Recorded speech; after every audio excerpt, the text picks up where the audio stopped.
Welcome to the Foul Play YouTube channel. Open mic number 167. YouTube channel. Somebody's not muted.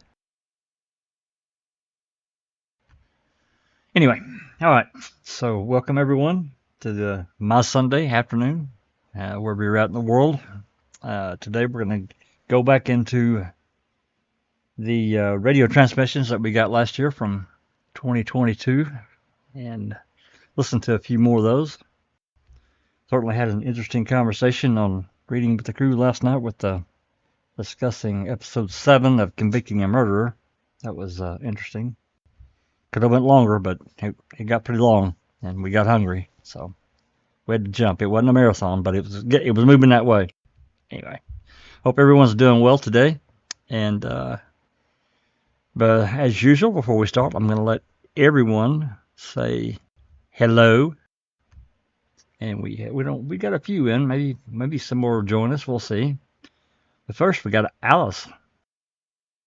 How are you doing, Alice?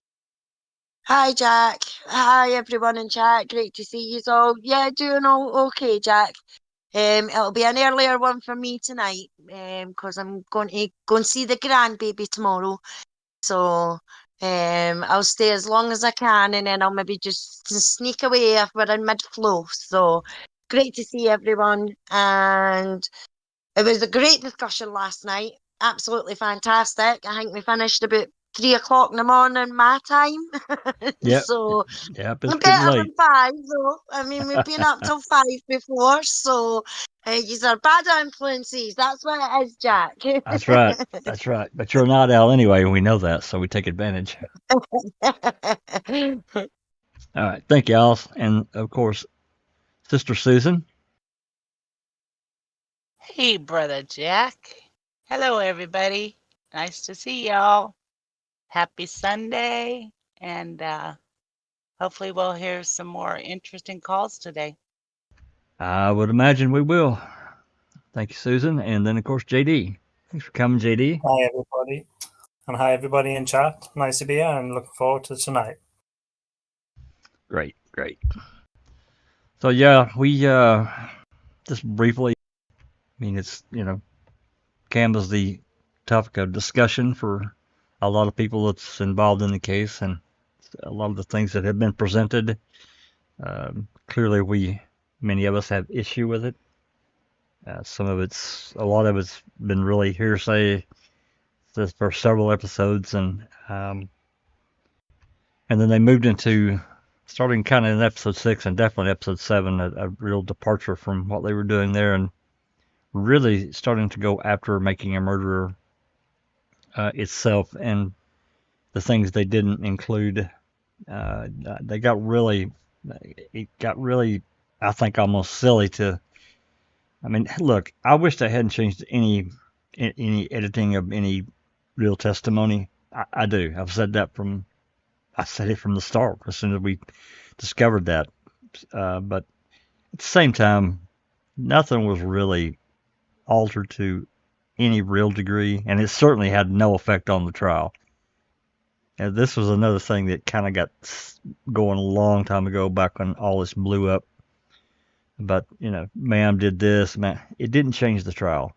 Man wasn't. But but do you think it changed your opinion to No. think that he was innocent? That's their point. Well, they fooled us all. Well, it is for some of them. Yes, that's true. But for others, it's like they want to try to say that this also had some effect on the trial. I get it, but honestly, no, it didn't, because again, we got the transcripts. I think we had them by March. It just didn't change my mind at all. It didn't affect me in that way. I mean, there are other things that it possibly have, but maybe. But as far as I know, those elements weren't changed at all. So it was just. Well, I do have to agree with them that ma'am really did paint. They painted Stephen to be a lot less what's the word I want to use? A lot less nasty than he actually is, or I think you know, I think that's not necessarily that they painted him in a certain way. I just think that there was things they could have included to have been more realistic. yeah, yeah. That I don't they know if I could, really said that right. Nefarious, Dr. yeah, Silkman. no, I don't, yeah, I just think that we live in the real world, and Stephen can be a real dick, and that's just a fact, and we've all seen that. I've known it for Well, I've known it for years. I guess that maybe because I've known it so long, it just doesn't affect me the way it does other people. I accept it for what it is. At the same Yeah. time, Well, it's hard too because we've dug in so far, yeah, and we know so much more than when we watched Man yeah, I that agree. it's kind of hard to separate them anymore, really. Well, it's a little unfair to uh, those that haven't taken the time to really dig into the case and to Yeah. understand his personality. I don't know that I wouldn't be a complete jerk to after what happened to him. Now, given a lot of it was his own fault Right. because Right. he doesn't think before he acts. He just gets pissed off and does something really stupid like he did with Sandra Morris. He should have went to jail for that, and he did. Um, Right. And it's he pled guilty to that. he did, and Yeah. so, but the other because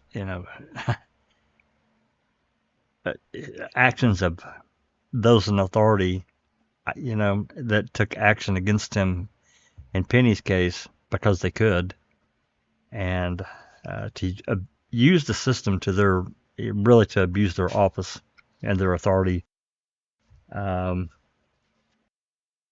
I think that's what a lot of people say. Well, he would have never won that lawsuit. Well, I think he would have if it had went to trial. If it had ever went to trial and Glenn and Keller The were representing 36 him, million? he wouldn't have won No. 36 million. No, no, no, no, no.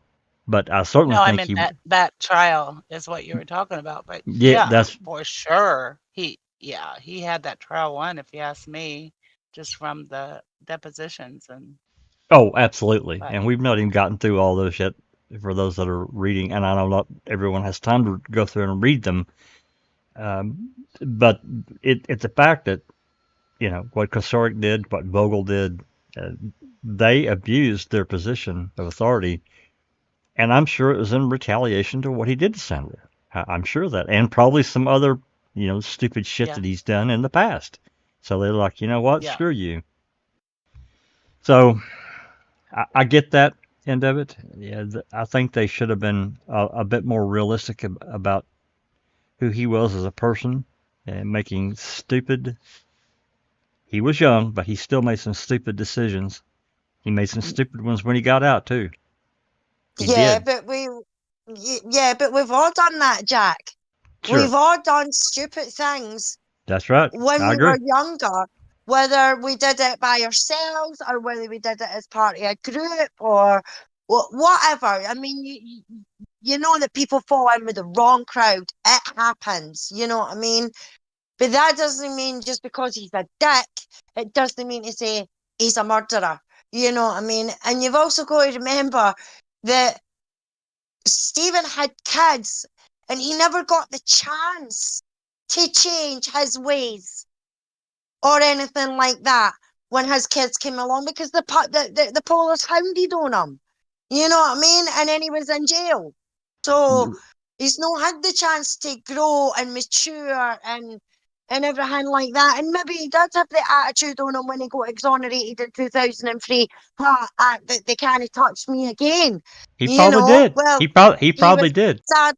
Yeah, and he was sadly mistaken. I mean, like his cousin told him, was it Kim? It says to him, Stephen, watch your back. They're no done with you. Yeah. You know what I mean? So, I mean, we've all had a chance to grow and learn and educate and, everything like that and evolve and learn from our mistakes. In my opinion, Stephen never really got that chance to be able to do that.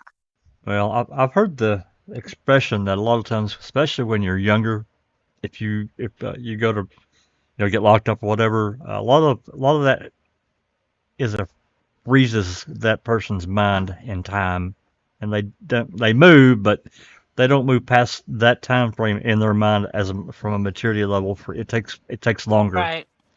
Have you heard Yeah, What that was he, before? yeah, 20? Was he 22 I, yeah, yeah, when he something like went in that. for Penny? 20, 22, Something like 23. that. Yep, yep. yeah. Yeah, still really Yeah, young. that's exactly right, Jack. Because Luke has actually said that himself. He's now 35. He went to jail at 16. Right. You know what I mean? And he's said himself from his own mouth that he still mentally feels like that 16-year-old laddie that got wrongfully convicted, Yeah, even though he's now 35. Because he hasn't had the chance to grow and experience life and that's right. everything like that, like we have. So he's still in that mentality, and I suppose in some sort of way, some sort of PTSD as well, you know what I mean, because of what's happened to them. So I mean, I'm not making excuses. I'm not trying to make excuses for Stephen's bad behavior, because he was a dick, you know what I mean. But the way people like go on about it and everything like that, we've all been dicks. We all know dicks, you know what I mean.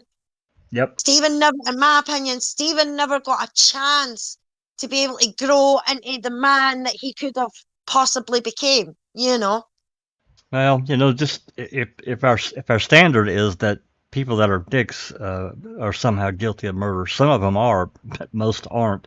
And we got a lot of people in at least in the United States. We need to get into prison like right now. I mean, I know I can, me personally, just from my viewpoint, I know a bunch right now that need to be locked up just because somebody's, less than salutary, and that's a bad word. Uh, some people just that attitude of how they operate and treat other people, I guess is what I'm saying. That doesn't make them a killer. That doesn't make them guilty of murder. I like what So, Travis said. He said, I just fail to understand the need to defend Stephen. Nothing to do whether he received a fair trial. There was planting, etc. His conduct just isn't defensible. well, Um, I don't disagree with that. I don't. I don't either at all. It's his conduct is what it is, and I'm just saying that, and it's not a defense, and it certainly would never, once I found out, some of the stupid shit he's done, that was just not cool at all. I would never defend that ever, and I never will. At the same time, Yeah. well, and the defending of, um, it's not really it's not really an answer, I guess, Travis, but I just, for me, because this has become such a part of the narrative, I just felt like it needed saying, and it's not a defense. It's the two wrongful convictions Yeah, that piss us off. yeah, that's truly it in a nutshell. Yeah. And some of the things that that have been said,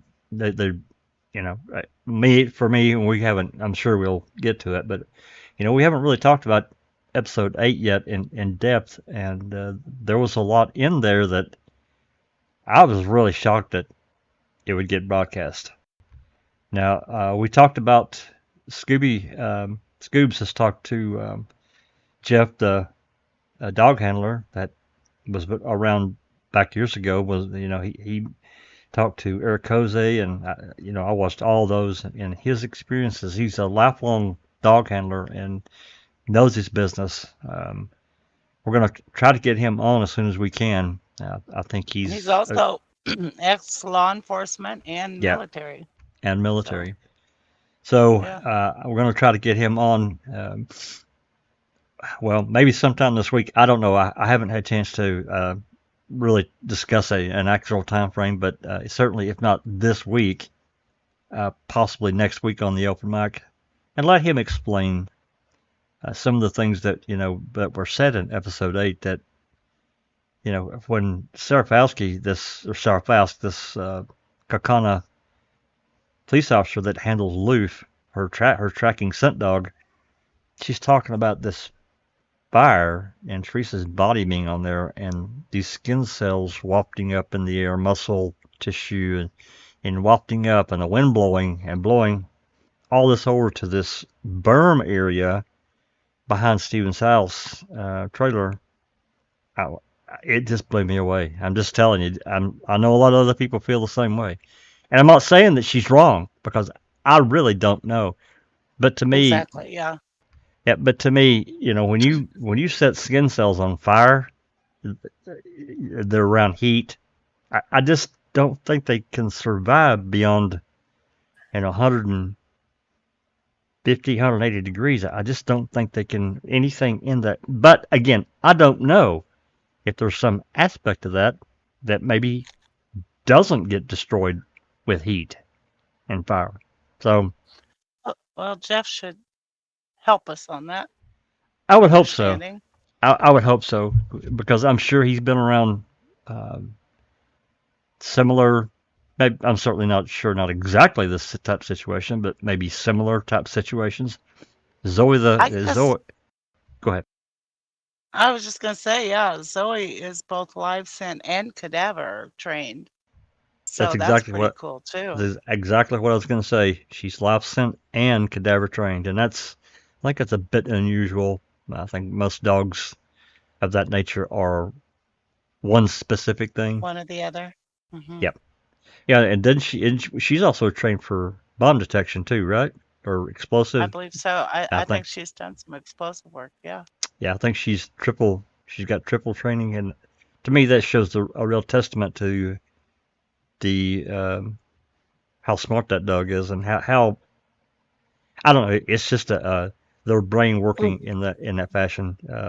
Yeah, well, he said last night in chat last night that Zoe could smell a drop of blood in a warehouse. Yeah, that's pretty Yeah. amazing. She, And I would just say that's gotta point to a lot of hours of training to yeah, be able to do multiple, live scent, cadaver, bomb oh yeah. detection. I mean, that's Well, I all mean, training.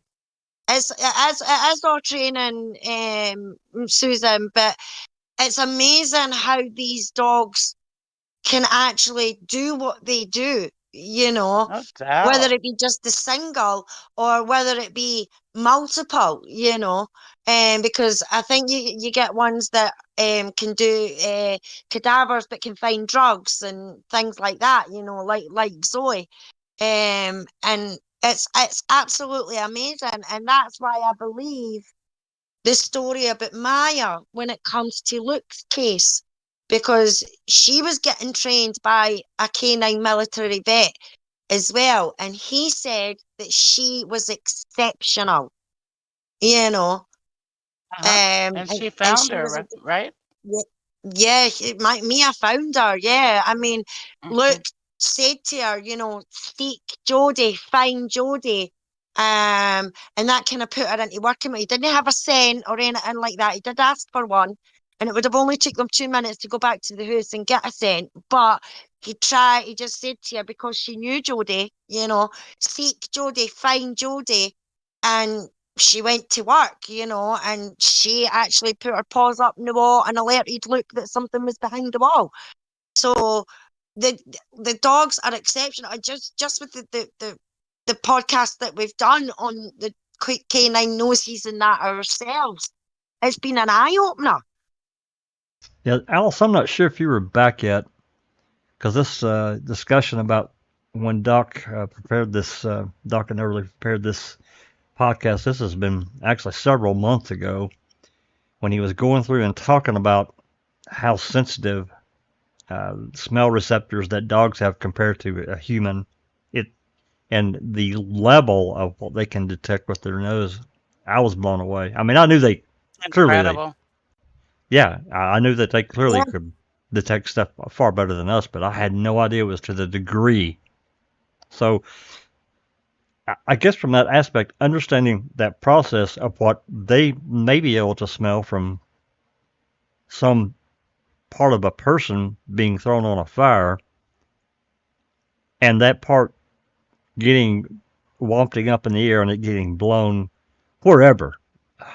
I mean, I Yeah. don't know, mind bending. I Well, mean, that's first you like have when to I believe she was burned in Stephen's pit. That's right. So, That's right. I mean, it's like Loki, Jack. When I take Loki out for his walks, whether it's during the day or the night, and he catches a scent in the air, you know, and he goes straight up, and the nose is Yep. gone like 90, Yep. and he's in all directions. And sometimes I have to say, Loki, son, if it's that high up, it could be coming from anywhere, you know Sure. what I mean, in any direction. Just because of the podcast and things like that we've done, we understand in the nose, the dog's nose receptors and everything like that. So when he does that in the air like that now, I'm like, son, that could be half a mile down the bloody road. We're not going to find it. Yeah. Back about 100 years ago, when I was in my late teens, or I don't think I was quite 20 yet. My parents got this mix dog. She was half Springer Spaniel mixed with a blue tick hound. Not kidding. And this dog wow. was just incredible. Anyway, Uh, yeah, she was I love that dog to this day, and we're talking 40 plus years ago at this point. Still love that dog because we had such Mr. a really President has a. Oh, I'm so sorry. no. Go ahead. Mr. President has a question. He said, "Did Uyghur summon any dogs as if a real investigation was being conducted, or Mm, were they all offered by outside agencies?" No, it wasn't Uyghur. It was MTSO Deputy Inspector Shetter that made the first contact, as far as I know, as far as I can remember from any of the calls, because Great Lakes Search and Rescue, I guess, had heard about the missing persons case right away, and they had faxed or called, I can't remember, one of the two, their information to Manitowoc County MTSO, the Sheriff's Department in Manitowoc and Calumet. And then sometime there on the early mid-afternoon there may even be a call. I don't know, but it's probably not in any of the radio traffic we're going to listen to, but some of the dispatch calls, Shedder calls dispatch and says, "Hey, go look here, and let's give these people a call." I guess something that I'm paraphrasing it. That's not exactly what he said, but I'm sure I it was think him. it's really, really interesting that they first brought in cadaver dogs. Those were just the first available. It wasn't Okay. like they called for both, but I guess Okay. because of the location of where these teams are, these dogs for Great Lakes, Mm-hmm. the cadaver dogs just got there first. I don't think Okay. they I didn't specifically. realize that. Yeah. And of course Well, I know they're Sarah Foskey was actually a Kakana police officer, yep. but she was not there in that capacity. I don't know. And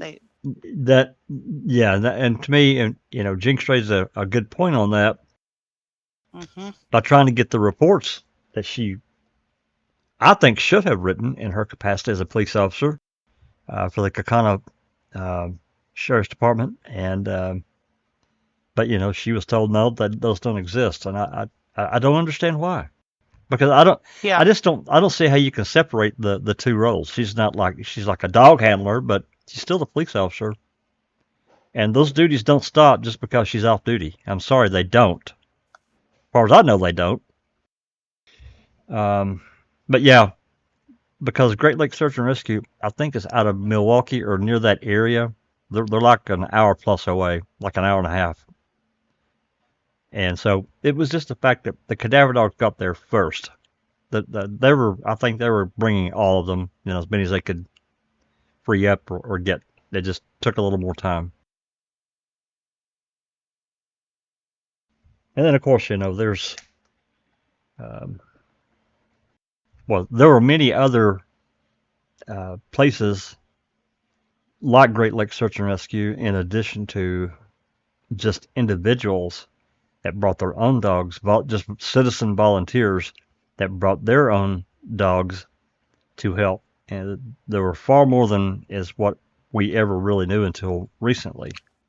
Oh my gosh, I had no idea the I didn't number either. of dogs they had there until I didn't either. recently. I didn't either until Doc dug around and just kept scratching the fence post. And on the November 6th, there's 19 dogs and handlers involved in this search. I thought, Yeah. what? Are you kidding? Yeah. So there's a lot of They reports. did have a large area to They cover. did. They did. I totally agree. And 19, even considering that many, I don't know that even that was enough, because you think about, going all the way, at least all the way over to, now I forgot the name of the road, on the other side of the Redonk Quarry. It's not Q, it's, or maybe Jambo it is. Creek. Yeah, Q. Jambo Creek. You just think about that entire area of that map we've looked at, then all the way, Yeah. Past Mitchell's Quarry, down that way. It's a huge area of land. We've got a couple of questions in chat, Jack. Mr. President asks, why weren't scent dogs summoned by investigators immediately after the discovery of the RAV without a body? Don't know. That's a good question. Well, I think that's they what I'm were saying. pretty soon after. Yeah. Yeah, it was early mid afternoon on the 5th when Shetter had them call Great Lakes Search and Rescue and request the dogs. So it's what I'm saying. It's just the fact of where they're located, because it's not just one handler. There are multiple handlers, and they're not all necessarily kept in one, place. So it's the fact of the cadaver dogs just got there first. They were both tracking and cadaver dogs were both requested. It's just the cadaver dogs got there first. Right.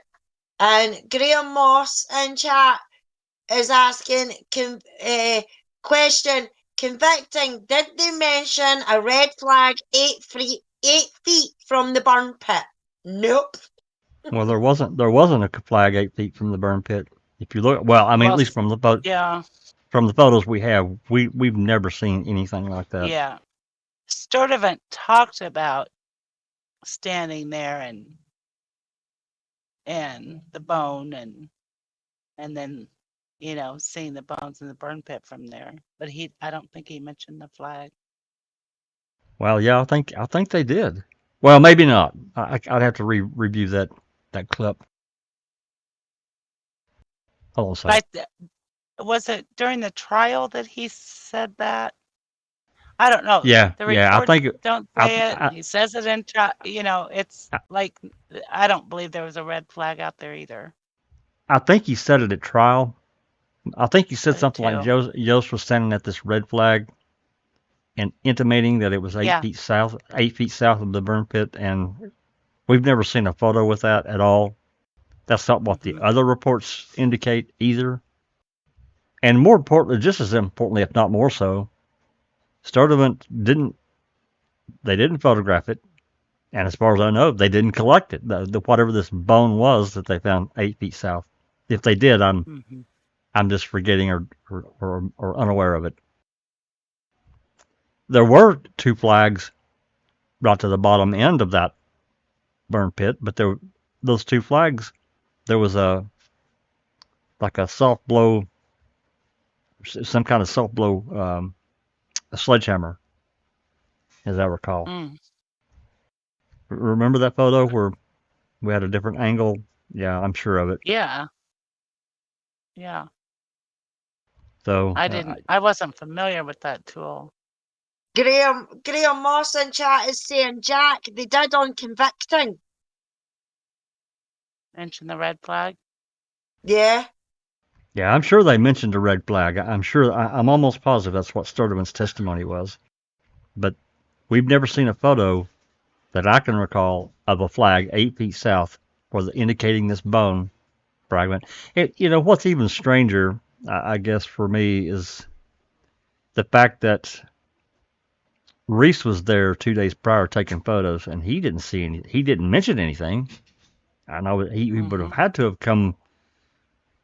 I mean, I guess we don't know which direction he walked towards that burn pit, but the earlier photos he was behind it, behind Stephen's trailer.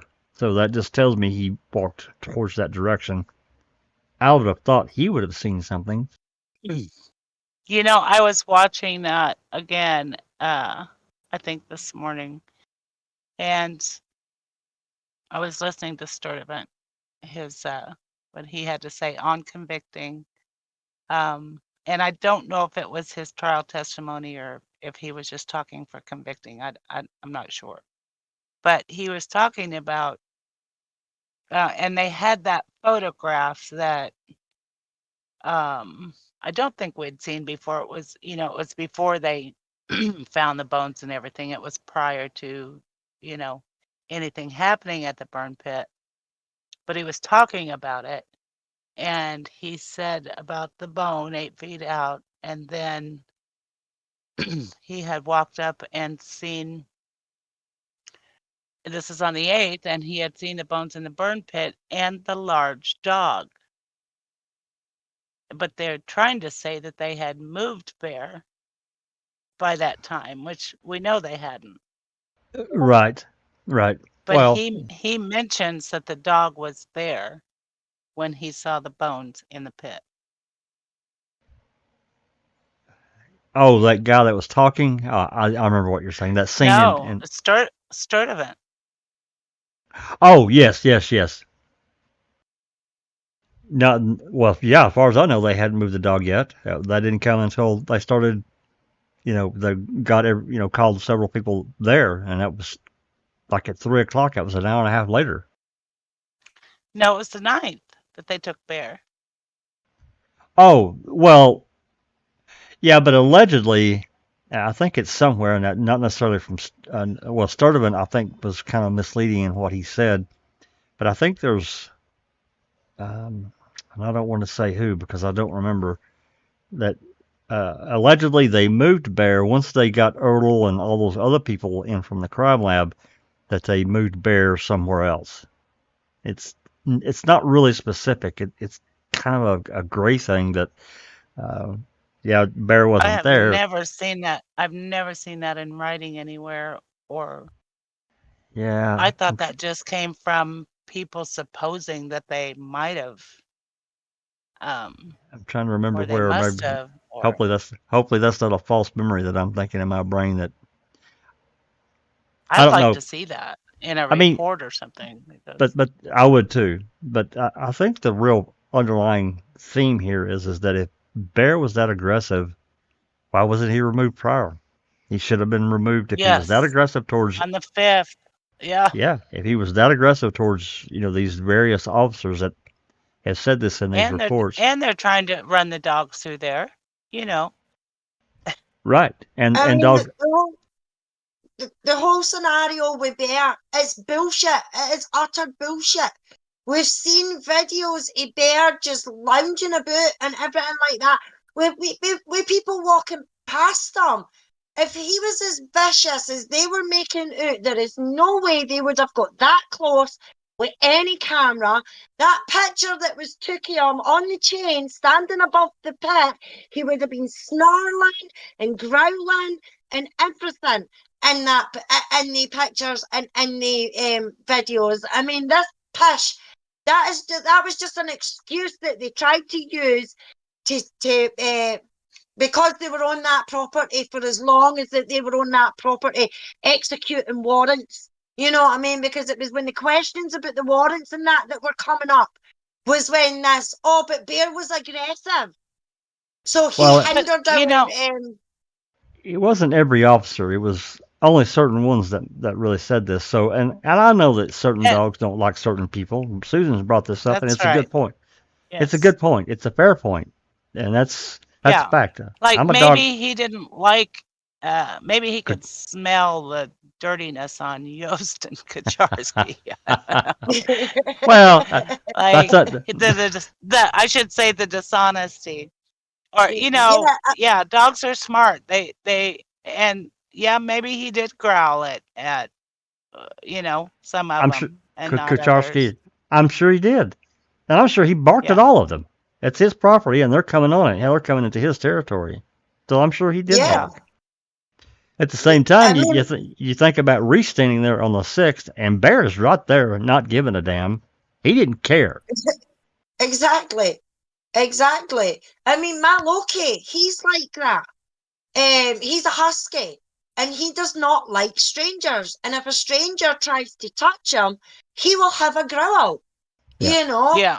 if he knows you, then oh my God, you're smothered in kisses, and he'll not leave you alone, and he'll give you a paw, and he'll sit right in front of you, breathing on you.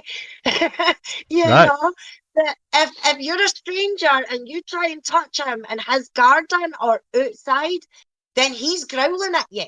You know, Yeah. and I have to tell people, they're like, "Oh, he's so cute." I went, "No, if you try and touch him, he's no."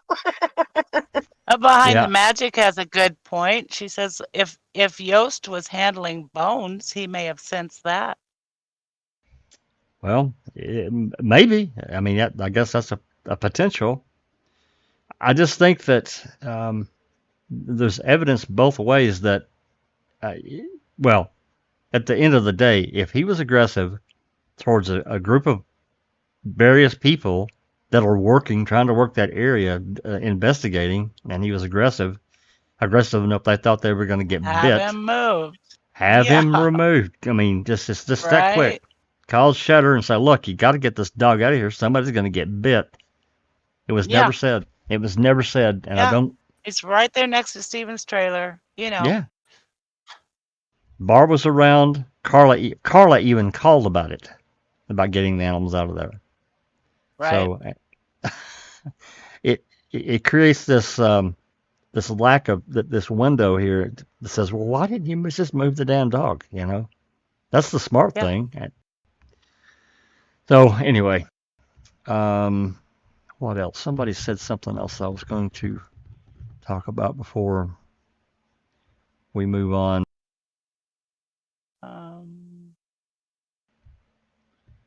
Well, anyway, maybe it'll come back to me later. You know, the whole thing, again, going through and rebutting, convicting, it's hard to rebut hearsay. This is the earlier episodes about all these various things that are said by Candy and Earl and various people, people that they've invited into, talk on the show. Because you don't have anything to rebut with to say other than say, well, I can say anything on here as we're talking tonight.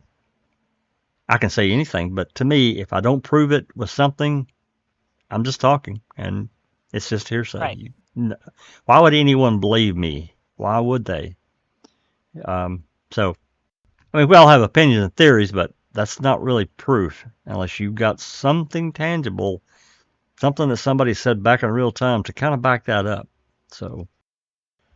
And then, of course, at the end of episode 8, we hear Candy talking about she saw this huge fire behind Steven's trailer. I thought that was going to. Surprised the house didn't melt. Exactly. And I'm just, as someone that's been around really hot fires in my life and my career, my time on this planet, I'm telling you, once you get above a certain temperature, you're not getting close to that fire. You'll get burned. It's not going to happen. Oh, yeah. So, anyway, with her, I've never heard this out of her mouth before, anywhere. I've never heard it. Maybe if other people have, please let us know where you've heard this at. So, anyway, all right. So, unless anybody has anything else, let's get these calls rolling, or these radio dispatch. Oh, it would help if I turned that on. What day are we on, Jack? We're still on the 5th, around the, I think it's, well, we'll see here. think it's around 6 or 7 o'clock where we stopped at. And this first call is pretty short.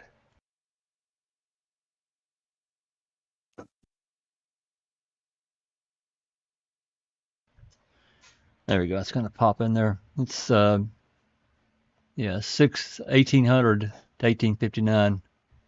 It's this is the 6 o'clock times range, and looks like well, this is a very short clip here. Then there's another one here. It's 44 seconds. It's also that's at 1824. I don't know why this one's broke up, and we have almost nothing for the 6 o'clock hour. Maybe they were eating dinner. I don't know. Then it moves into the 7 o'clock time frame down below, and we got 13 minute exchange in there. So not much for the 6 o'clock time frame for whatever reason. I wish I wish we just had it hour by hour, but I don't know what they did when these were created. I just don't. I can't even really speculate because I don't know how they went through and decided what was relevant and what was not relevant. So anyway, well, anybody has something else? Is there anything else we need to address from the chat? I know there's been a lot of conversation, but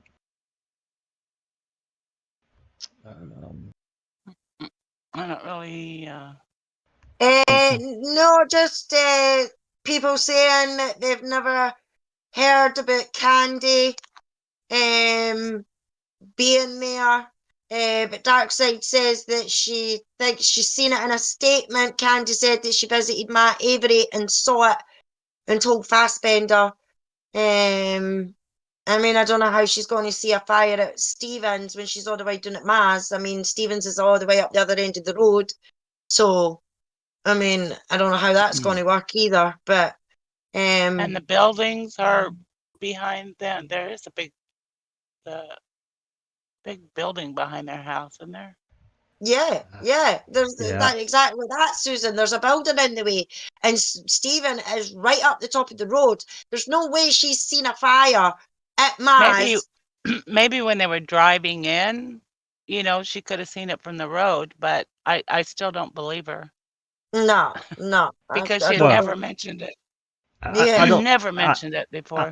I don't know how she could have been specifically saying this was Stevens from that far down the road. I just maybe she saw a fire of some kind, but I just don't see how she could have specifically said this was behind Stevens' trailer. I just don't. Maybe we need to do an overhead. You say, it's hearsay. It is hearsay. It totally is, and then this feeds off into Candace coming on and talking about blah blah blah again and feeding into that hearsay notion.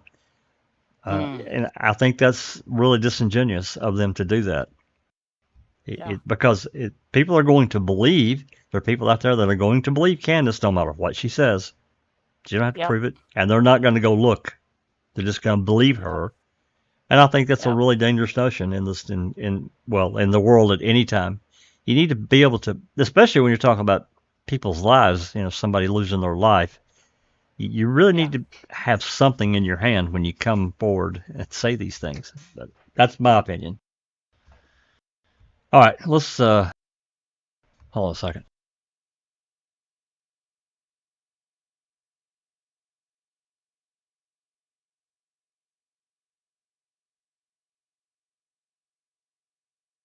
I think Earl's pissed at Stephen Stevens actually named him, saying, maybe Earl did it. Also pissed about Marie. Well, possibly, sure. And also, was it? I think it was Blaine, not Blaine. What's the older one? Brian. I think it was Brian that said they had a lot of problems in the business. I think Stephen was trying to tell them how to run things, and he didn't like that. Well, knowing Stephen's personality, that wouldn't surprise me.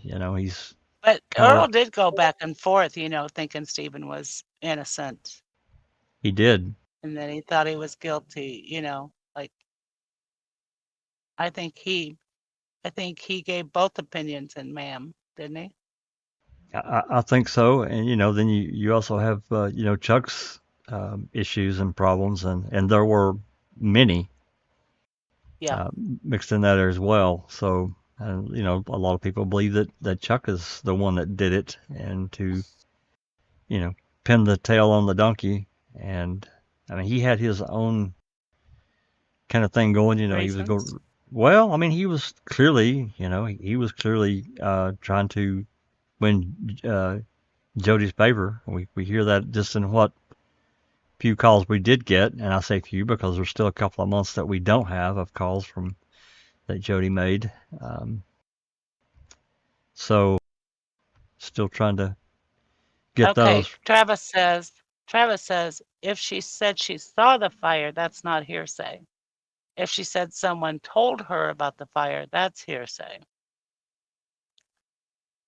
It's Okay. it's he said, she said thing, I guess. Yeah, I mean, I call it hearsay because I just think that if I say X, Y, and Z did something, I need more than just my word because I understand from a Yeah. legal standpoint. That's it's not in any reports. It's when they no. Interviewed her, she did not mention that fire. Yeah, without going back and rereading those, early January, February 2006 reports, I don't remember seeing it. Maybe it's something that I'm just not remembering. Yeah, and another thing that we don't know, Jack, but we know that they done it with Jody, with the Debbie calls. What we don't know is if they did it with Stephen, with the Jody and Chuck calls. You know what I mean? To try and piss him off. So it's, I don't know. It's just. He never mentioned it in any calls that I'm aware of, so Yeah. I think they were truly trying to isolate him further with what they were doing with Jody and other people within the family, trying to isolate him, piss them off towards him so they wouldn't contact him, wouldn't support him in any way. Yeah. Yep. Yeah. So, Yeah. And they're still doing it to this bloody day. You know what I mean? So, because once again, Errol's changed his mind and well, Stephen's guilty. It's like, get a fucking grip, Errol. He should be embarrassed of himself. well, those, what the words he said, something he's going to have to live with, and that's on him. There's nothing, we can do. He made that choice, to do these interviews and to say those words. So, I just don't know that I could ever do it to my brother. Whether no matter what I felt or possibly, had feeling that he may have done, even if I felt that way, I certainly wouldn't have go on camera for thousands or however many people are going to watch this. Yeah, that's exactly it, Jack. You know what I mean? He could have kept his mouth shut. He could have said nothing. Yeah. Well, we don't see Chuck, do we, in convicting? Well, there's been some footage. There was some footage of him played in the early episodes, but I don't know that he's necessarily sat down and he Yes, did yeah. an interview with them. I haven't seen one. No, yeah, I haven't seen anything like that. Well, anyway. Oh, before I start, if there's any questions, here in Discord, you guys just tell me to stop, and I will. Of course, these first few couple are short. If you have questions in the live chat about it, something that gets played on any one of these radio calls, put a cue in, tell me to stop, whatever, so we can review or whatever we need to do. Behind the Magic has got a question at Travis. Speaking of hearsay, could you tell me if Andy Colburn's statement regarding the call he received from a detective stating he had a confession to an assault. Another was jailed for his hearsay.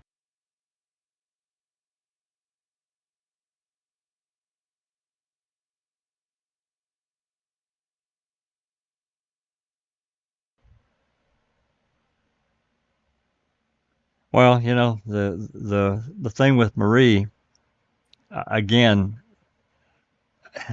for them, if they felt they had enough to go after him, I just don't understand why they didn't do it.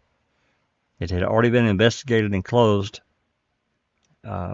months prior to anything happening with in the Halbach case. They just didn't have it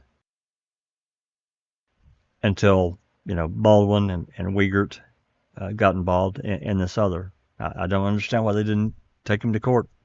They could have been done. They could have been done in conjunction with the other. We've seen this before.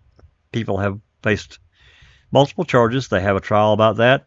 It goes whatever, and they have other charges. They have another trial, and they present that. So, not like we're setting precedent here at all.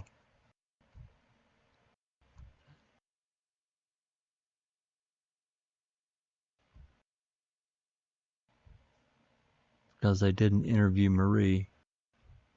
Well, they did. Well, Baldwin and Wiegert, especially Baldwin, really went after Marie hard in January of 2000. January 2006, maybe going into February. I can't remember the dates for sure.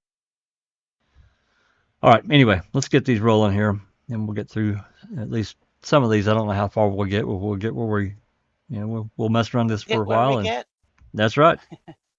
Then we'll break and take off and eat some dinner. All right. If you're here in Discord, you're going to have to unmute yourself and unmute YouTube. And well, here we go.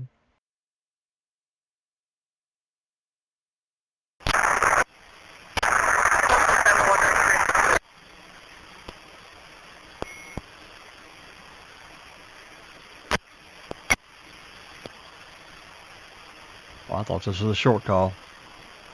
447-193.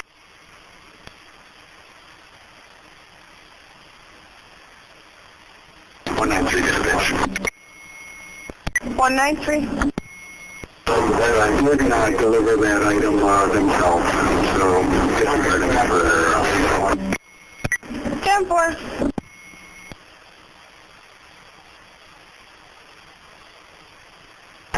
Dispatch. 458. Well, if you have to be 1024, there's going to be a 45 pickup east side of I-43, just south of Carson's Lake. 10-4.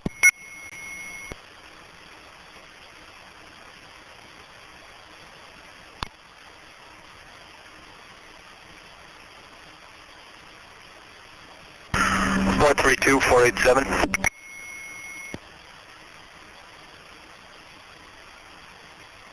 744 dispatch.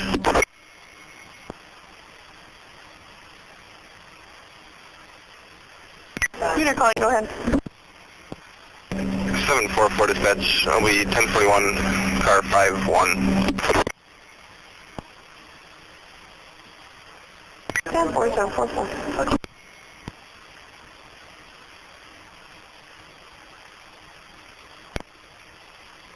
Call out some of these badge numbers, if that would be helpful.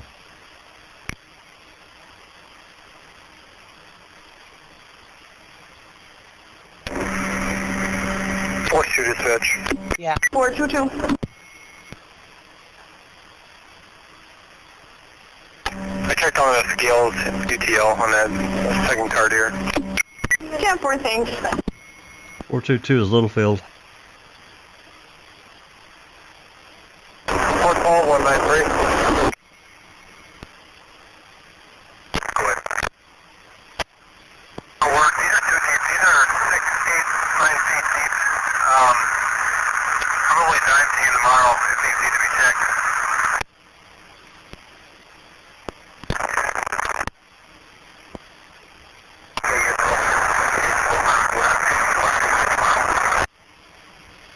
Can't even hear that. So bad.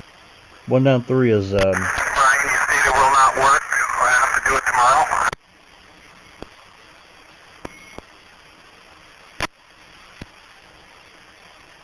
One down three is Greg Shetter, the Shetter.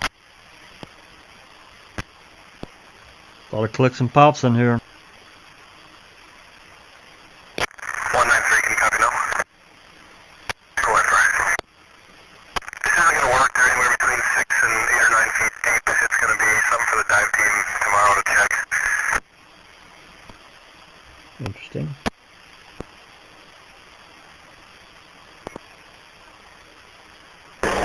Two 04160.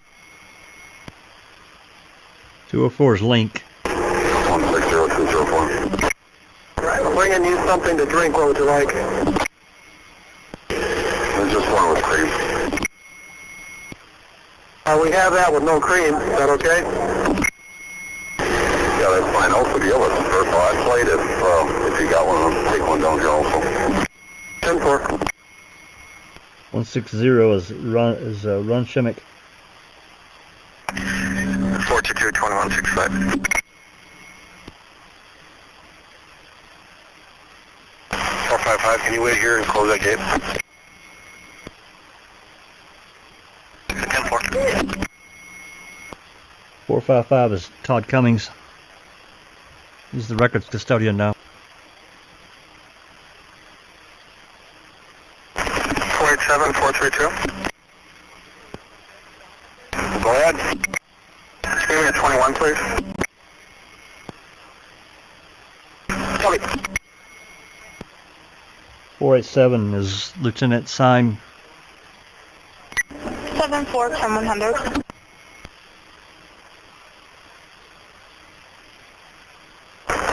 Seven four copy. Also all these 42. 10-4.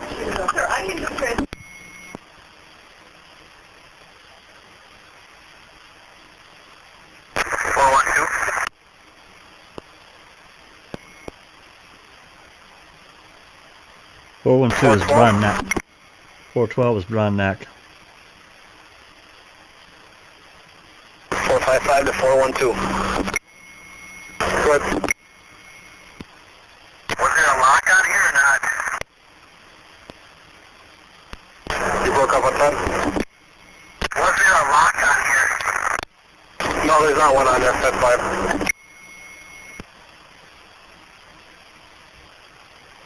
455 is Todd Cummings. 278, go ahead. How long till you're back with the lab, guys? We just finished up about 5 minutes. We'll be back at the command. Okay, we got that hauler ready. Is it loaded up yet? No, we're kind of waiting on them. We're going to probably have to dock it around our place here. 10-4. 278 is Remiker.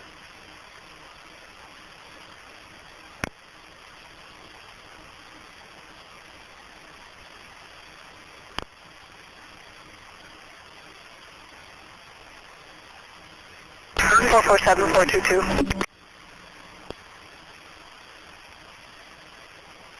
Go ahead. Yeah, go with 1021. Never.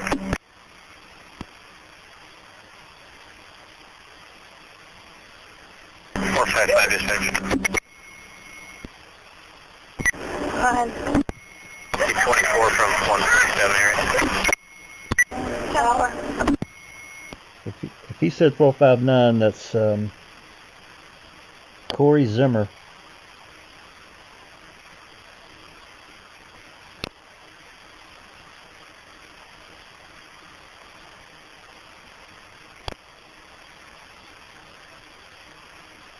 Four 447 dispatch 1092. 10-4. 447 is Christine Bessler. 487-492. Good. 487-492. Could you check the trailer, see if there's a sledgehammer in there?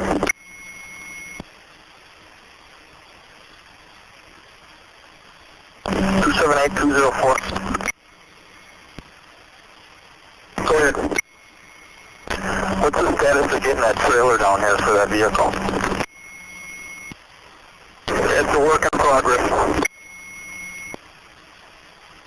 The trailer's here, just waiting for a tow truck to assist it. 204 again is link. Wait, 7, that's going to be negative. 10-4, thank you, 492. And they're discussing getting the trailer and 15278.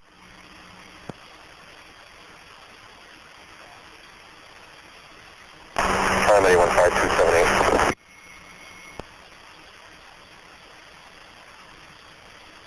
Go ahead.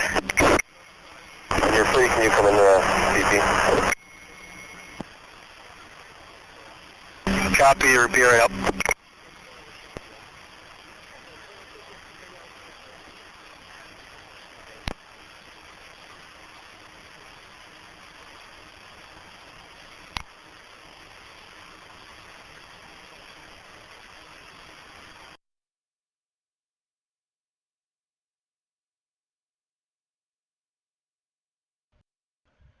I'll pause here just for a second. That one call with Link and whoever that other person was talking about getting the trailer down there to get the RAV.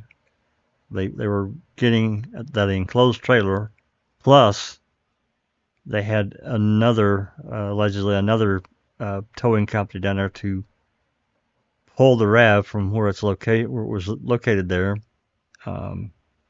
down to where they were bringing this enclosed trailer, which that's a whole another conversation we won't get into, but that's what that's about. So there's basically two towing companies involved here in that operation. And as we know, it sat there basically all day.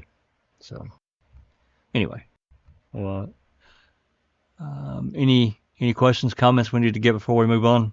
Susan, Alice?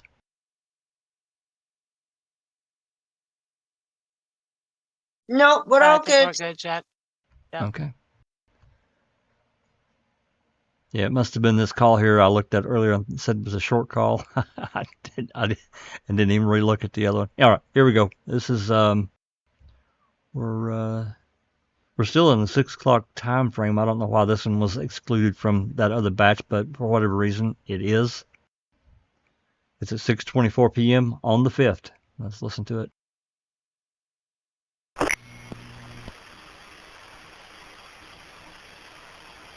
Connie 412 to call.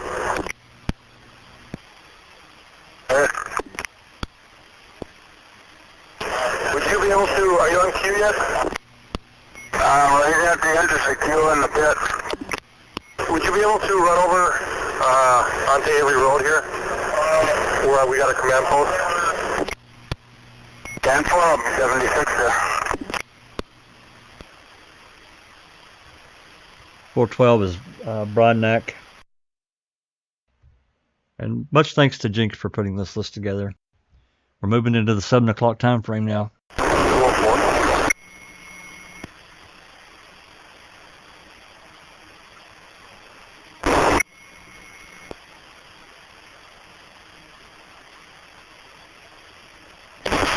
304.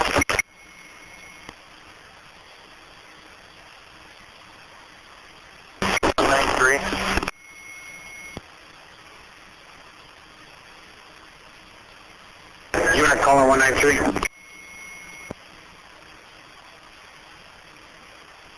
193 again. Who do we have for evidence that's right now out here? 193 is Cheddar. 278. 278's Remiker. 432493, I believe it's myself, 278 and 204. Copy.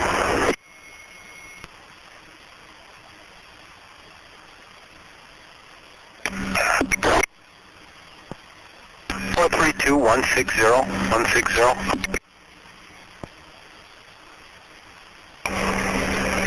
Adjacent to the command post in my vehicle. Okay, checking with 193 then and let him know if you're going to need fuel, etc. 10-4.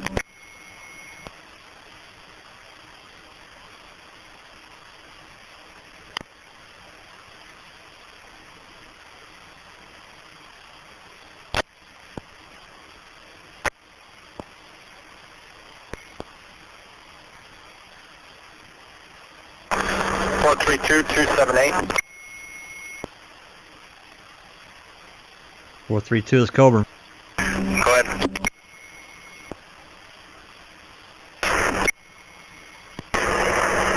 Four was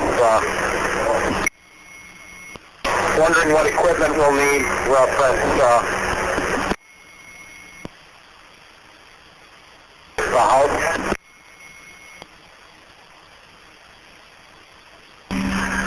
Full kit, especially the camera. I've got that equipment. Can you swing back to the command post then?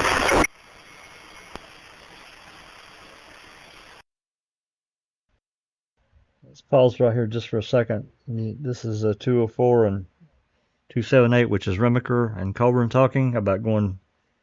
He said what equipment we'll need for the house. They're getting ready to go into Avery's trailer because we know they went back in for a couple hours or so, maybe even close to 3, to collect whatever. We know they took some swabs. And Remaker, did you notice what Remaker said? Also the camera. And Coburn says, well, I've got that. So I thought that was an interesting little call. Anyway, just wanted to clear that up before we moved on. They went back in. It was Coburn, Remaker, Link, and Tassin the babysitter.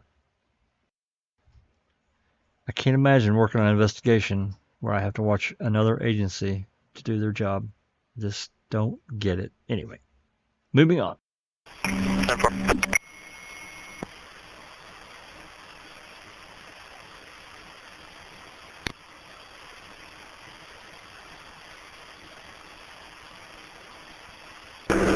One man through.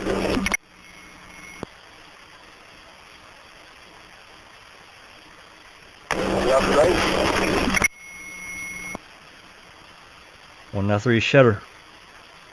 209-193.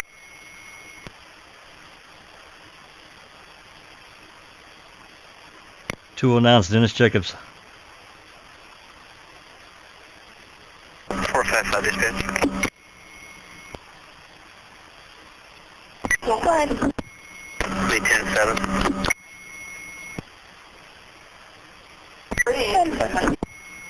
455 is Cummings.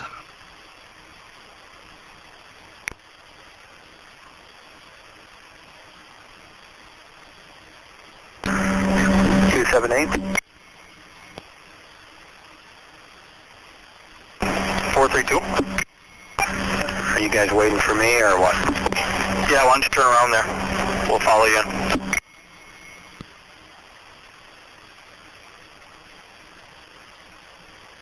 Dispatch 193.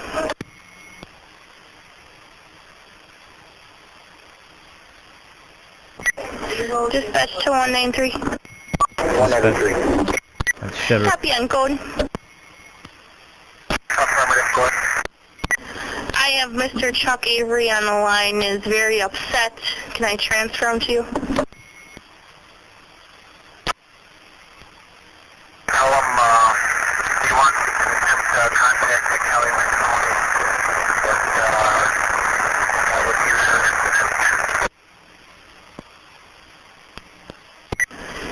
He stated that if someone went into his residence and broke in, there's going to be heads flying. 487-193, do you want me to speak to him?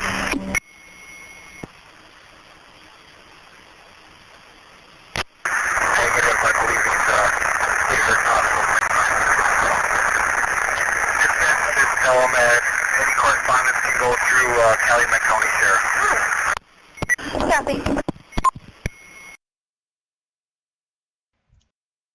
Yeah, I'm going to pause it I'm gonna pause this again. If you guys just to understand that exchange, apparently Chuck is calling into MTSO, which we do have a call, or actually we've got more than one. Chuck's calling in and saying if they break into his house, there's going to be heads flying, which I think is kind of funny, but not funny. Ha ha ha! I'm laughing at Chuck. But they have a search warrant. They'll go in however they have to go in, right? I think they did break a store, didn't they? I think they did. I know they broke Steven's door, the door on the red trailer, and to get in Steven's house, they kicked it in. Yeah.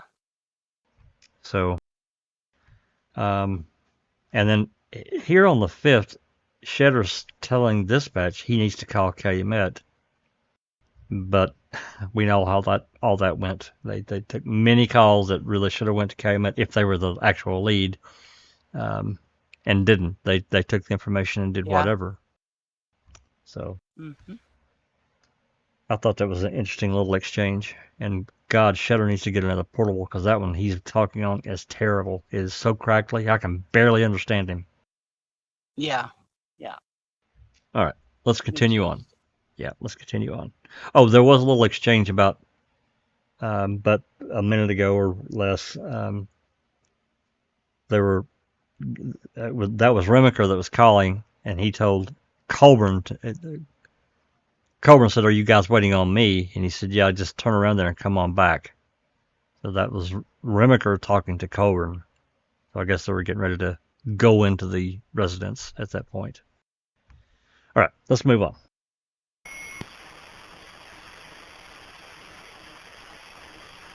Four 447 dispatch 10-8.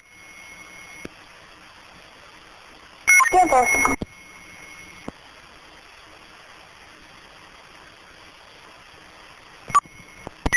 193. We're now through the shutter. Dispatch 193.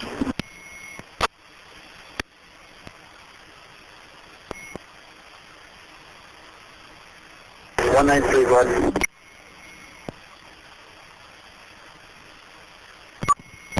193, that party is inquiring two other things. States his daughter is going to come pick up his dog, if that's okay. And is he going to be able to get into his residence tomorrow when he comes home?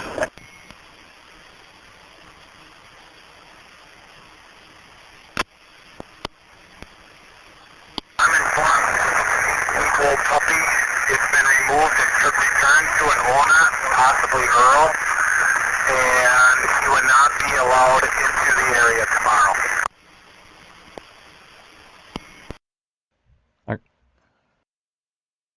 I got to stop it here because Shedder, dispatch is saying hey, Chuck wants to know if he can get his dog. Shedder comes back and says, well, the puppy has already been removed to the owner. Well, that's Bobby's dog. We know that happened earlier. That's a completely separate thing. So it sounds to me like that Shedder doesn't really understand how many animals are on that property. Does he think Chuck's dog was somehow in Barb's trailer? Maybe he just, I'm sure he's got a lot going on and just doesn't know. I don't want to be too hard on Shedder. Did Chuck have a dog? Well, apparently. I mean, that's actually the first I've heard about that. I'm sure I've learned this before. You sure she said Chuck? She said that party that called earlier, which was Chuck. Oh. Well, it might have been somebody else. I don't think so. Because Barb's never mentioned his dog either. She's mentioned all the animals that were there, but she never said Chuck had a dog. Well, I mean, she could be talking about somebody else, but at this point in time, Chuck's the only one that I know that's called in about removing. And he said his daughter was coming after it, and that's Carla, and she did call. Yeah, that's true. Yep. It's the only one I could think of. I could be mistaken, but it's the only one that comes to mind for me. And of course, Shadow says, nope, you can't. He's not going to be allowed to come in tomorrow. So, all right, let's continue on. Hey, Jack. Yeah. There was a question about the key that was made for the RAV. Let's see here. Behind the Magic wanted to know where the report is regarding the locksmith opening the door. I didn't see what was put up prior to that. Okay. Travis says the documents say they had a key made to get in. Jack and Susan can comment more. I thought I read something that they had Toyota dealer make it. But there's no question that a key was made. It was transferred to queso with the RAB from Wisconsin Crime Lab. Well, it's a little muddy. You kind of have to read through the various reports. And this is what I kind of understand. I don't know. I know that in Harrington's report, and I may be able to find that report number for you. I can't remember what it is off the top of my head. It's a DCI report, by the way. And this comes about from a conversation between Steve Harrington at the Wisconsin Crime Lab and Fassbender on the, I don't know, sometime on the midday on the 6th, sometime in that time frame, on the 6th. And he told him he had to bring a locksmith in. But it's really unclear if that locksmith actually made a key. We don't know at that time. I know they made a key, but I don't know if that locksmith made it that morning before they called Groffy. That part is not clear at all. It's just not. And as far as I know, there's no testimony about it. Behind the Magic says that's what they say, but there's no report of who or when. The doors were open when Groffy got to the lab early in the morning. Groffy said the driver's side door was open when he got there. And he probably didn't get there until midday or so. They didn't call him. They didn't call Groffy until 10:30 that morning. That's what he testified. So I can't imagine that he just, because he was off, of course, on the weekend. So I'm guessing he got there midday. But yeah, it was a Sunday. That's right. So somebody would have had to have let the locksmith in, or Well, Harrington was there, so. Sorry. And there were other people there at the lab too. It wasn't just Harrington. It was. I don't want to say the name. I don't remember this one other guy's name. And then there was also their supervisor, Marie somebody, I think's her name. She was also there directing traffic. But it's unclear to me whether he made that key, this locksmith made that key that morning, or he used a Slim Jim or some other type of device to open that door. It's unclear. I don't know that. And I don't think anyone truly knows except the crime lab. Because I do know a key was made sometime that week because it's got a tag, it's got a property tag number.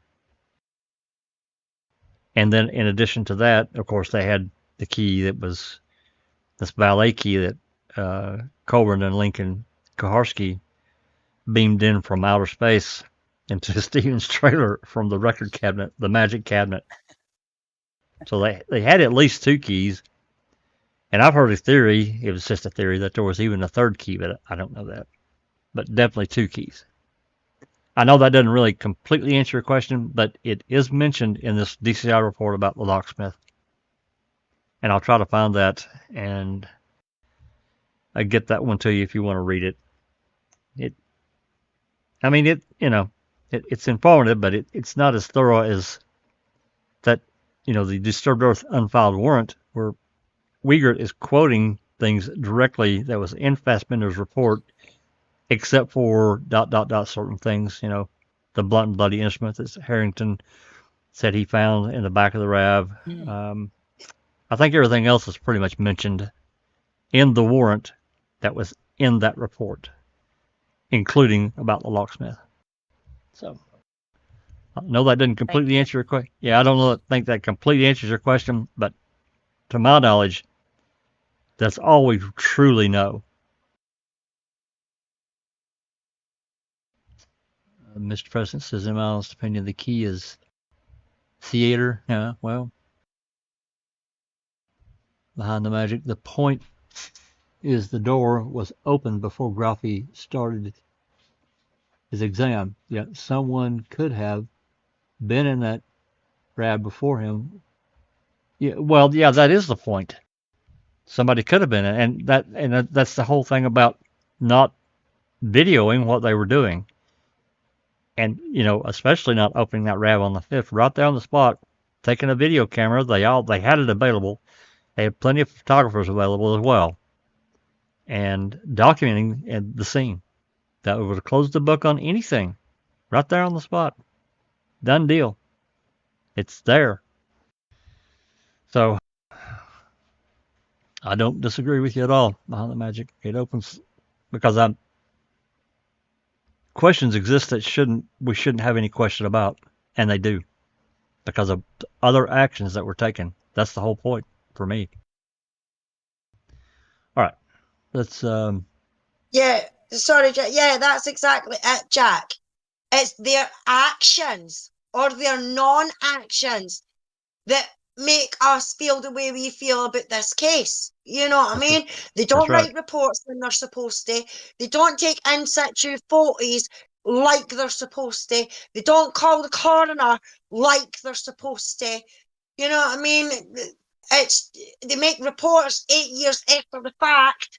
So it's their actions that make them look dodgy and corrupt and everything else. You know what I mean? Just anybody who's dug into it and read it and seen it with their own eyes like we have, it is clearly visible. Their actions is the thing that's got them in the place where we are today. Like you said, Jack, if they'd have filmed that right from the beginning, right from when they got on that property and everything like that, we wouldn't be sitting here talking about this today. No, not at all.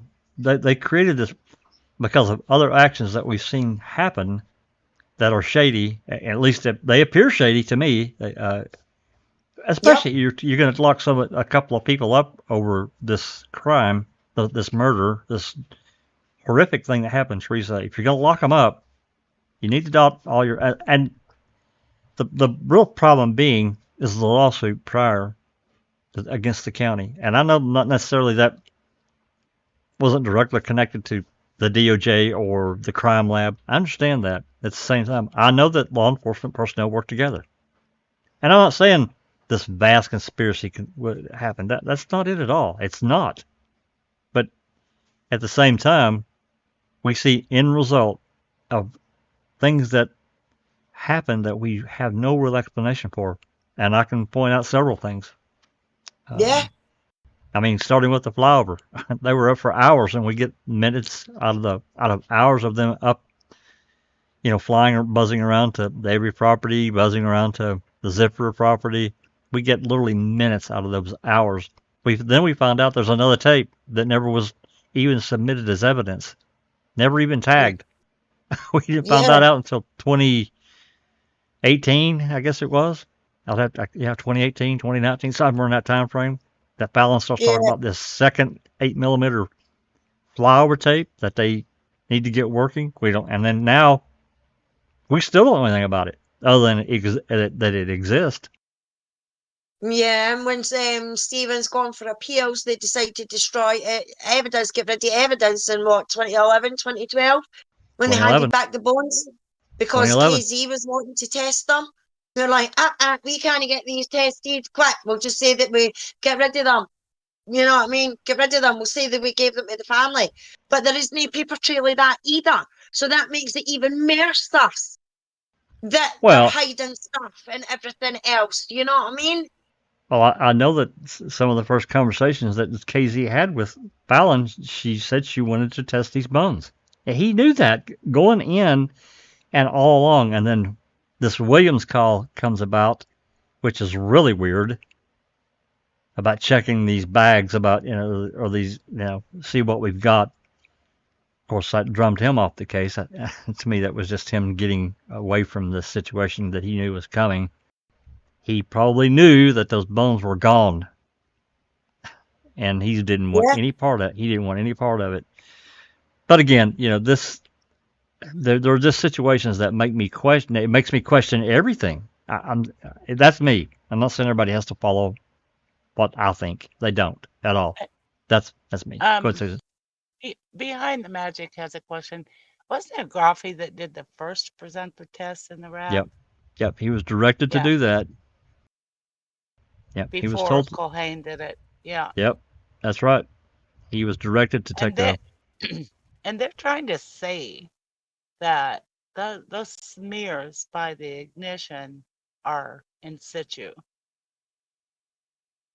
Sorry, I don't right? believe it because it looks I don't like either. it looks like it's been swarped.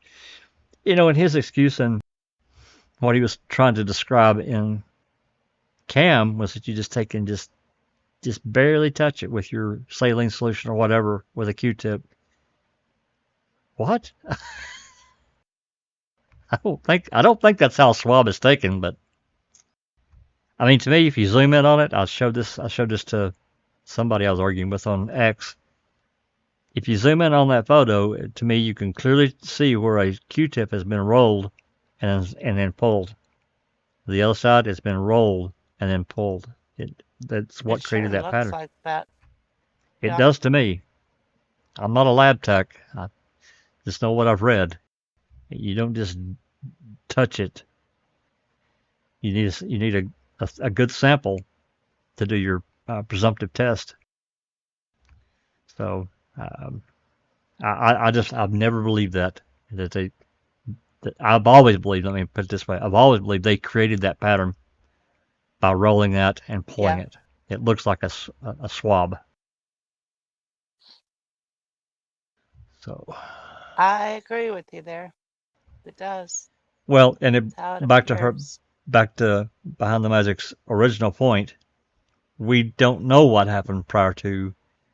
We really don't know much of anything at all about that morning of the 6th at the crime lab.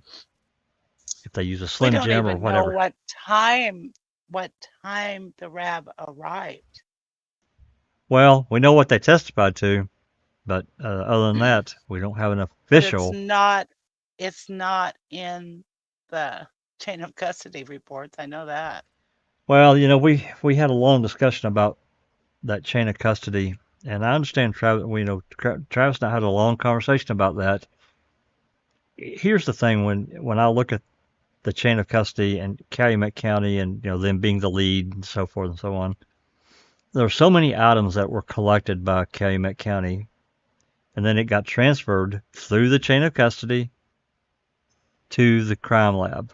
That happened many times, except for the very first item was the RAV4. Calumet Right. didn't ledger it immediately and then do the transfer to the crime lab, which I think would have been more in line with proper procedure. I understand, that things were kind of fluid and maybe that they wouldn't have done that, but I just think that it would have been the first thing in the ledger. Calumet County seized it, transferred it to the crime lab. It was signed off, done deal, but that didn't happen. So it is what it is. We got what we got. Alrighty. Sloppy. Yeah, Sloppy. very. All right, we're not quite halfway through there with this. I'll try to continue to call out some of these badge numbers as we go to remind who's talking. I don't want to interfere too much, but hopefully that's a little helpful to put a name to a number. If it's bothering you, everyone, I'll stop doing it. It's fine for me. Okay, well, people can let us know in the chat if they want me to quit. I don't want to interfere with the calls and interrupt. I just think that, Jink put this list together. I think it's just a good thing to kind of put a name to a number instead of it just being this arbitrary number out there. You can kind of associate who's doing what.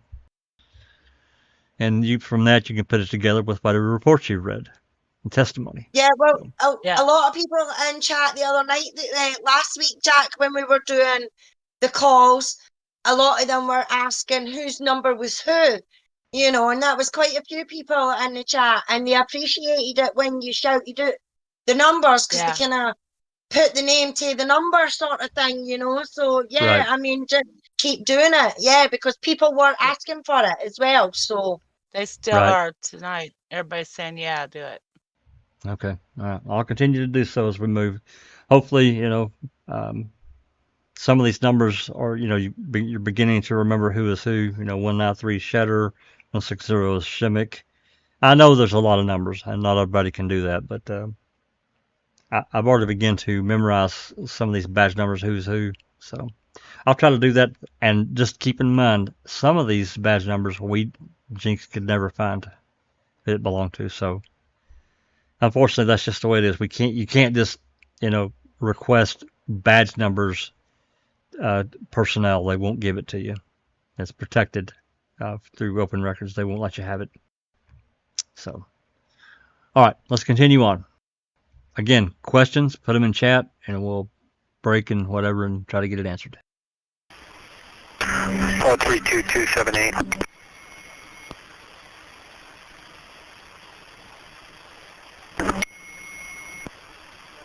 Four 3-2's Colburn. 45 dispatch 42.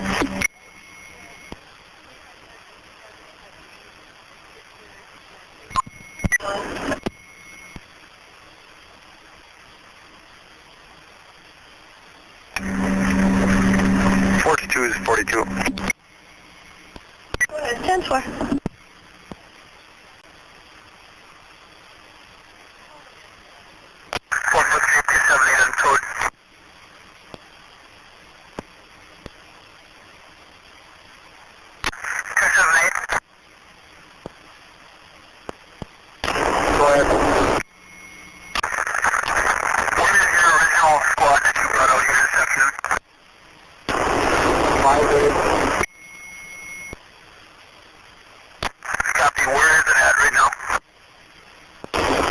I got it at the residence I'm at. Okay, thank you. Only got one of those 278. That's Remaker.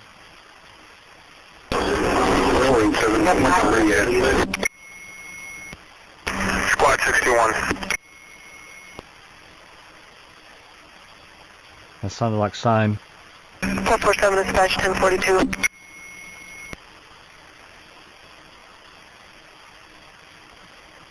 Ten 447. 447 is 447 I copy. Bessler. Christine Bessler. She's the one that interviewed Jody. 193744, Deputy Garfield. 744, go ahead. Where are you at right now?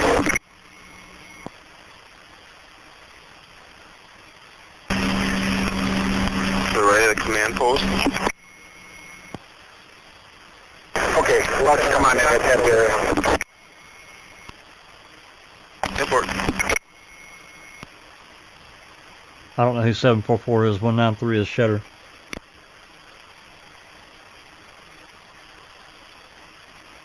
.47 dispatch 1042.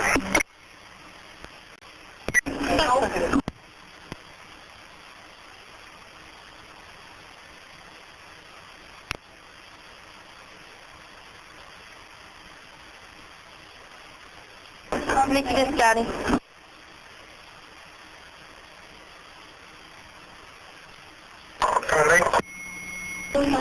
Daddy, I have a car versus deer, Hillcrest and County Road D-Boy.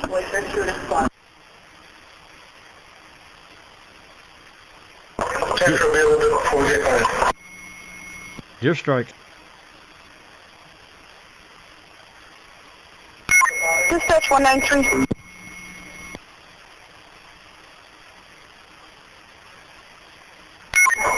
Dispatch 193. Is assistant is DA Roar still out there? Affirmative. I need him to give me a 21. I have a phone message for him and we want to call back immediately.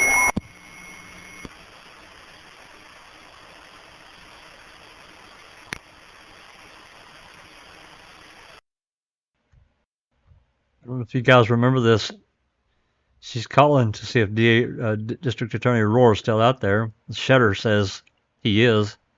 That's when that Assistant Attorney General, Freiberg, was calling and basically demanding Roar's number. They wouldn't let him have it, of course, but they did agree to contact him and have him give a call back. That's what that's about.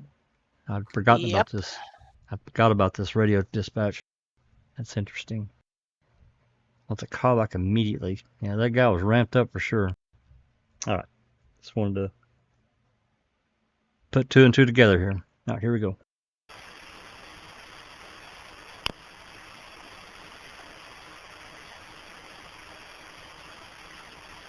Dispatch 193. 193. Phone was cut off. Do you need those numbers? Oh,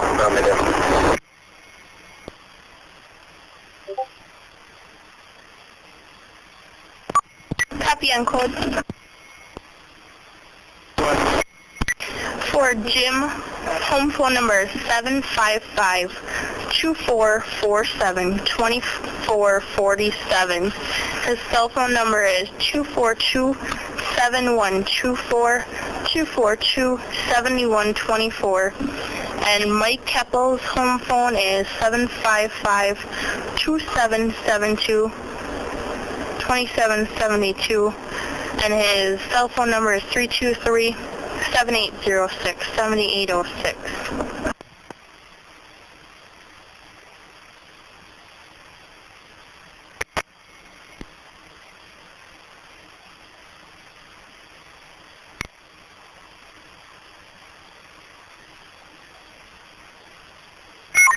Dispatch to town of Manitowoc Rapids, Council 874. 874, go ahead. You can disregard going to that residence on Skyline. They're on their own and return the dog. 10-4, I'll flank you. 10-4, thanks.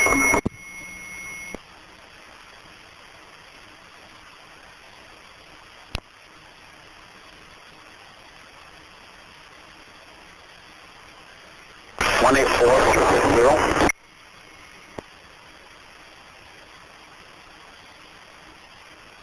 160. 160. 160, go ahead. I brought a couple of parts. Do you need one? I have one. I don't know what to do with the other units. I might want to just leave them out in the environment, but I think I've got one here to cover the generator. If you need any more, I've got about 4 of them. Okay, thanks. 160 Shemmick 184 says unknown Herman. So, all right, moving into the next call.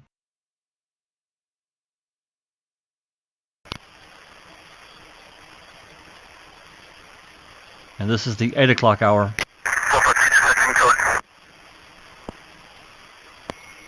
443. I'll be getting from the scene, 76 Michigan Fire Department.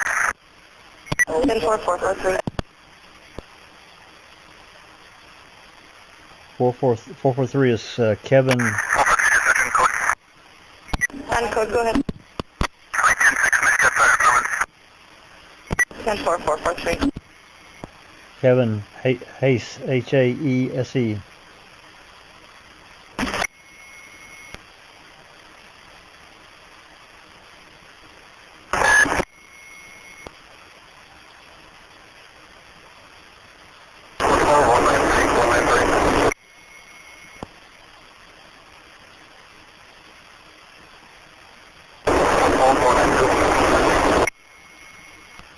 Oh, that's bad.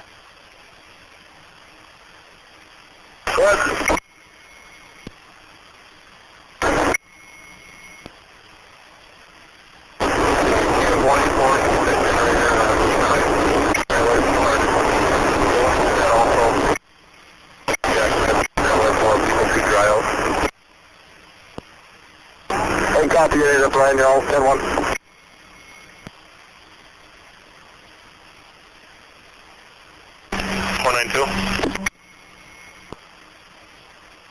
Go ahead, he's monitoring. You see 184 or someone can get the generator on the crime scene trailer started. They want to use that for heat and drying people out also.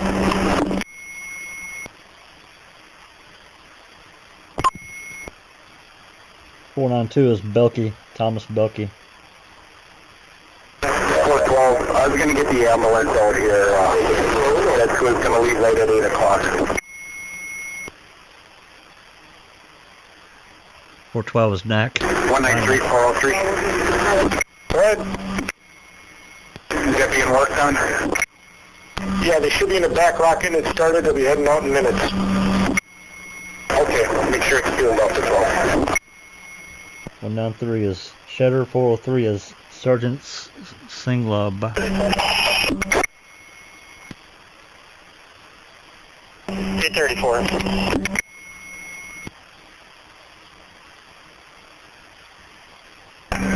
420 dispatch. 420. 4146, I'll be 76, next command post.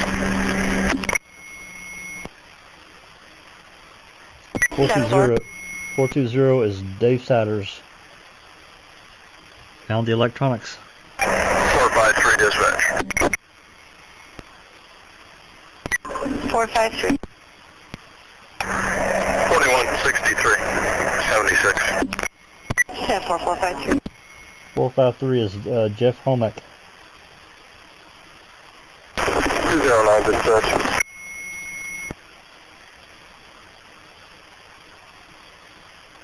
209, go ahead. It's going to be out across from Hope Church on County Club Highway 248. 10-4. Don't have a name for 409. 410, 443. 410 is Curtis. Go ahead. Right. I'm waiting with that car. Negative, it's going to be a while. 193, 443. Go ahead. Is there a backup machine at the department, fire department? Affirmative.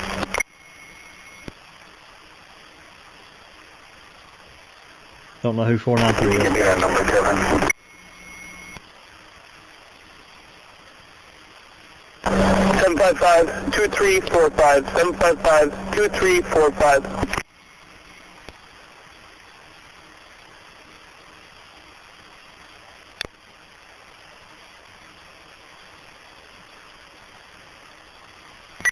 Go ahead.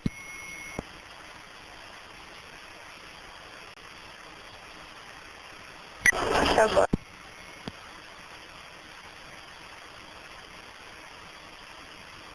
423 dispatch. 423. 1041, it'll be 76. If you can make a change to your shift sheet, I'll be in 45. 423. 423 is Michael Herman.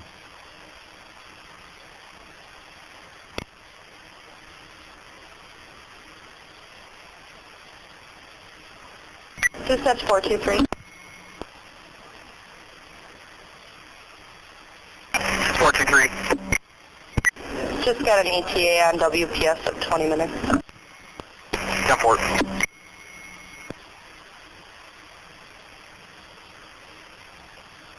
423 is 23. 423.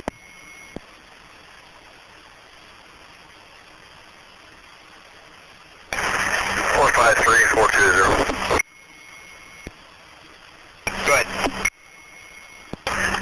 What's your 20? 147 Avery Road. 10-4. A couple minutes out, I'll 25 with you there. Got it. 453 is Hornick. 420 is Dave Satters. 420 dispatch. 420. 23. Avery Road, 46. 10-4. 453, same traffic. 10-4, 453. 423 dispatch, 28. Go ahead. Wisconsin Auto 70, correction, Wisconsin Truck, 701-407, 701-407, Wisconsin Truck. 10-4, I have that one ready. 112-160. 160412 good. Where you at? Down by the generator.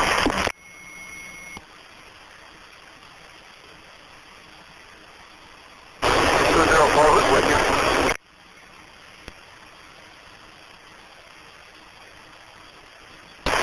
Go ahead, he's monitoring. Who's in the car? We need to know.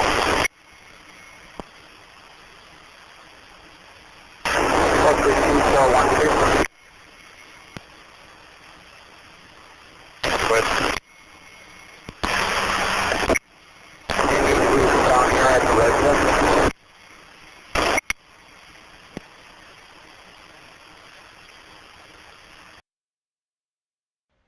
A little exchange there. They're calling about 432, which is Colburn. Let's see.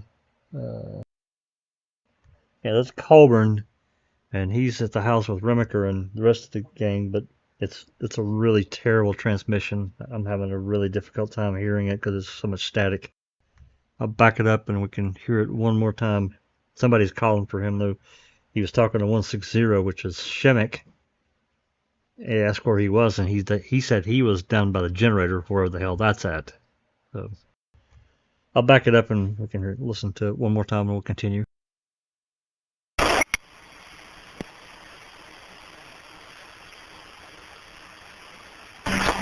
410-443. Go ahead. Where you at? I'll be picking up that car. Fire department. Dispatch.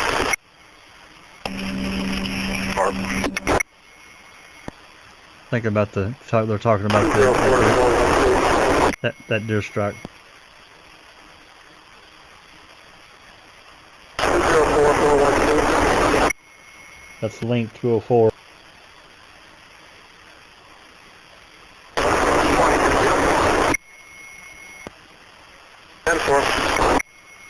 Couldn't understand that, whatever the answer was.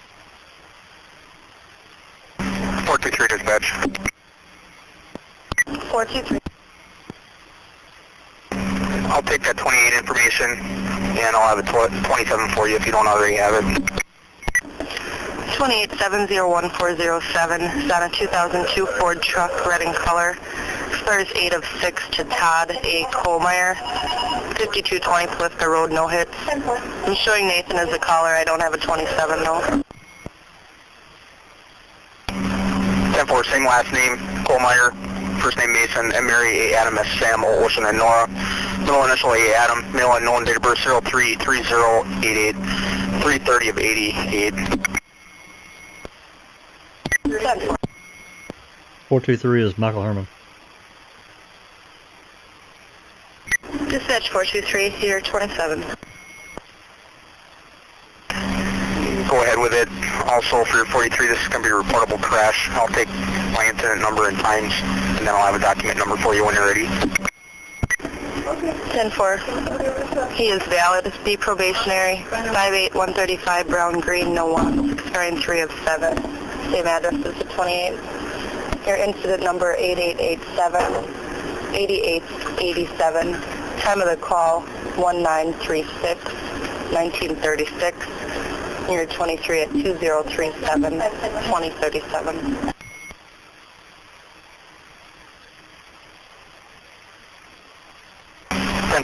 Your document number is going to be 7226045. 7226045. It's going to be on Hillcrest, .1 east of Petrie, north side of the road. 423. Again, I think they're talking about that deer strike that happened earlier. Okay, dispatch. 403, go ahead. Copy 41, switch me to squad 61 for this evening. 10-4 copied, 403. 403 is again a Sergeant Scott Singlub that took the Skominski call.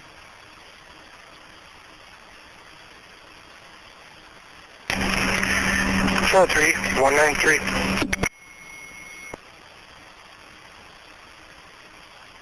Singlub calling for D.I. Shedder. 193, 193-403, go ahead. Whenever you have an opportunity, if you give me a call, 61. Okay, I'm going to be 10-6, probably a good half an hour, otherwise 492 is at the command scene, maybe you can answer the question. Negative, after 30 minutes will be fine.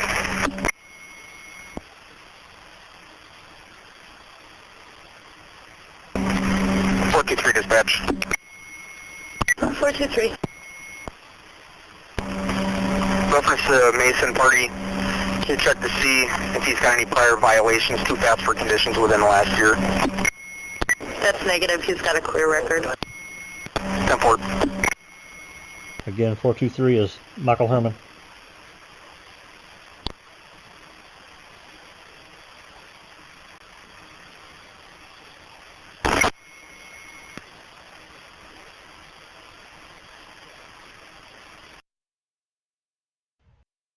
Okay, looks like we're moving into the 9 o'clock hour. 453 dispatch. 453. Myself, 420 or 10-8, squad 46 is at the scene. I'll be returning 420 to H2. 10-4. 453 is Jeff Hornick.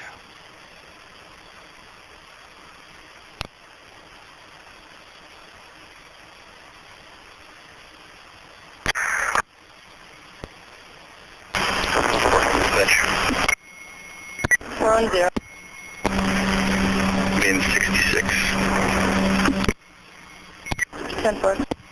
410 is Curtis Raub, R-A-U-B-E. Dispatch 416. I'm going to be 10-8 shortly. Affirmative. 10-4. 416 and 410. Can you copy and code?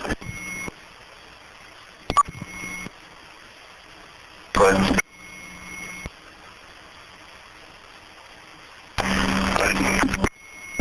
416, 410, respond to Shadows Bar, 12215 Martin Road. Caller states there's an underage party in the tavern consuming.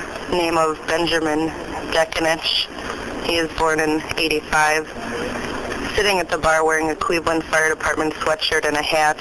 He's got a blonde goatee also. Caller is anonymous. Subject is only 20. 12215 Markin Road, underage drinking.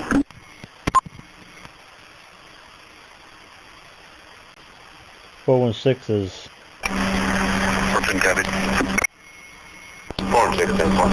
416 is Jeff Froelich, and 410 is Curtis Raub again. 410, 416.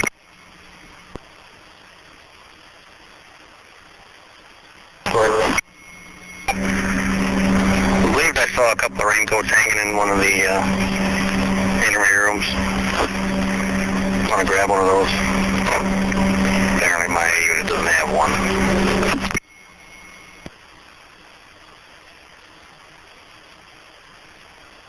That's where I'll go around and check.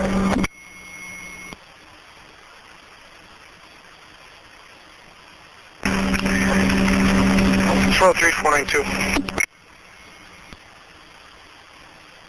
403 Sing Love again. Go ahead. You would give me a call. 61. 492 is Belkey, Sergeant Belkey.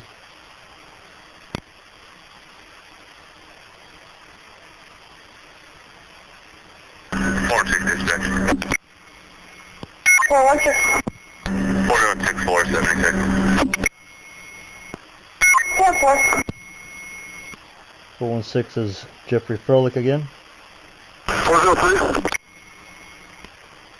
43. Yeah, pick up your phone. I got one of the state patrol sergeants. Again, 403 Sing Love. 492, you can try it again.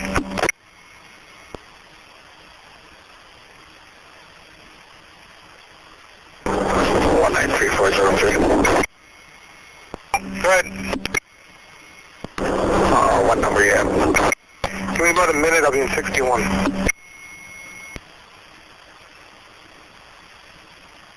Shutter calling Sing Love. 443 dispatch. 443. Lieutenant from the fire department, 76, back up the scene. 443. 193, you can give me call 61.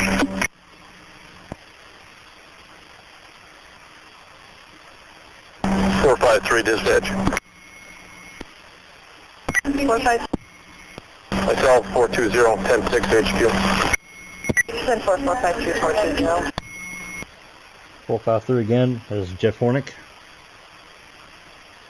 Dispatch 403. You take a 21. Hey, go ahead, my phone's open now.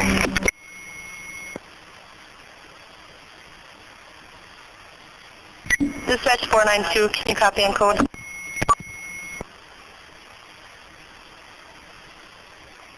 One on two again. That's Sergeant Lucky. 492 on code. I have a reserve deputy on the line. Do you still need another unit out there to watch the scene overnight?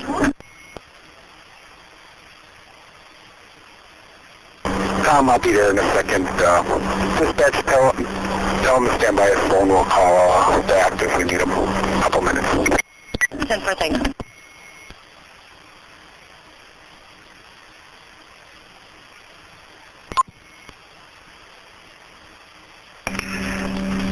Four 453. 453. Give me call 61.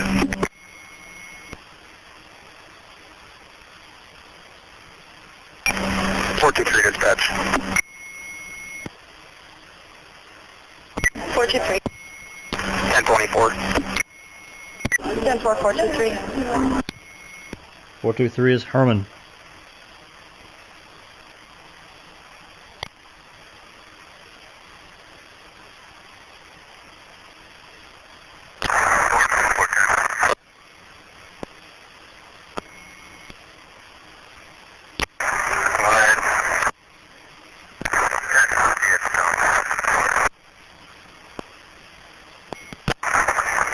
I'm nowhere near you. I wasn't missing that when I had the call. So it's going to be a bit.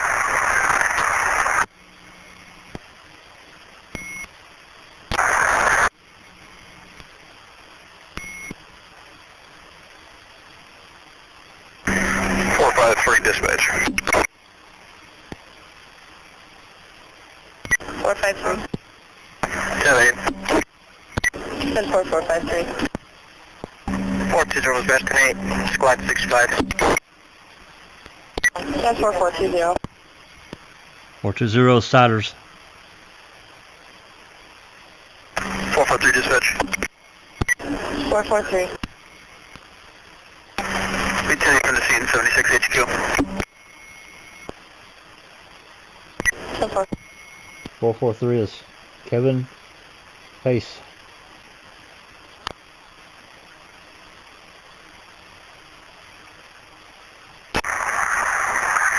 Inside the bar.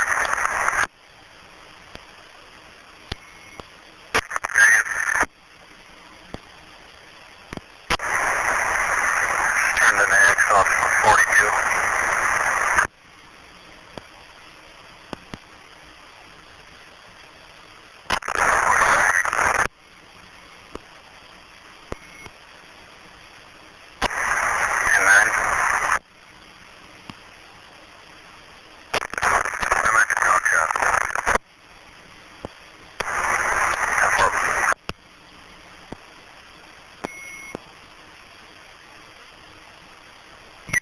Dispatch 193.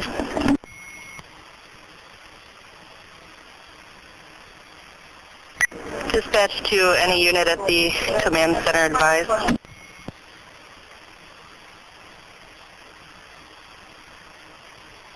Dispatch, that's going to be 492. 492. Is there a number I can contact you at? I have a party on the line for you. Your name on the phone.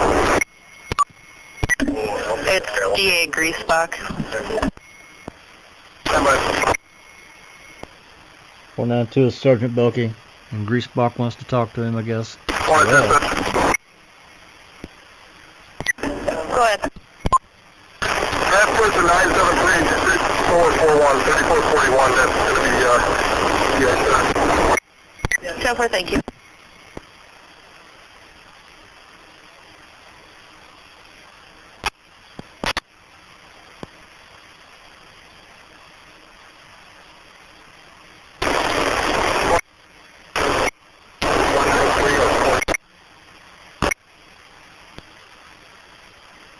Awful portables. Oh my God, they're terrible. 432-193 or 412? 193, go ahead. Richard 2162, ASAP.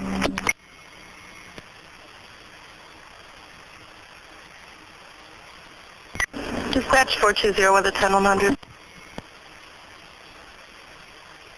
420-10-4, I went 10-8-65. 10-4, I just got an emergency message from your computer. Copy.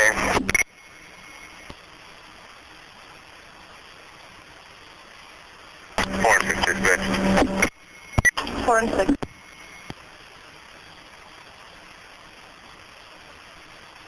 Unit 323. 10-4, 4 and 6. 416 is Jeff Froelich.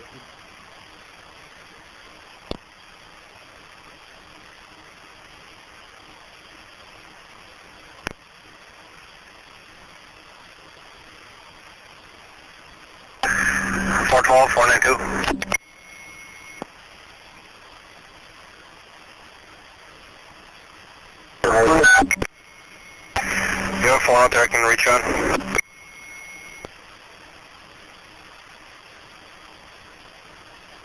Nine seven three three four four. 412 is Knack calling for Sergeant Becky. 573 3441. 973 3441.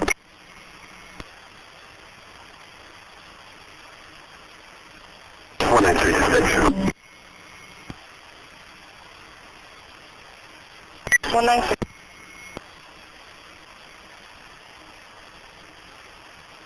Well, I think that information that, let me know if you get trying one again. 10-4, 196.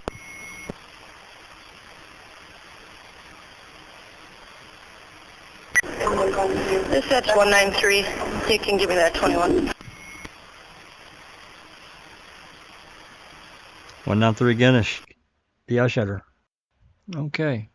I'll pause it here before we start this next call. For any questions, comments, we're moving into the 10 o'clock hour. I did want to make note for myself personally. I didn't mention it because I just let it play. In the 8 o'clock hour, which was 2 calls ago, there was, remember, allegedly, I'm just going to take it as truth because they signed the log, the sign-in sign-out sheets, that Erdl, Zhang, his photographer, and that Mersberger, I think his name was Nick, that was actually driving the tow truck with the enclosed trailer, left the Avery salvage yard at 8:40 p.m. And was, I mean, not there would necessarily be anything on the radio, but we don't have any phone calls or anything to indicate, hey, the RAV is leaving, blah, blah, blah. Could have been cell phone calls because maybe they wouldn't necessarily put that kind of information out on the air. But then again, I don't know. Maybe I'm reaching a little too far here. I just made note of it that I've not heard anything. We only have the sign-in, sign-out sheets. It might not even be, Jack. It might not even be the fact of them calling.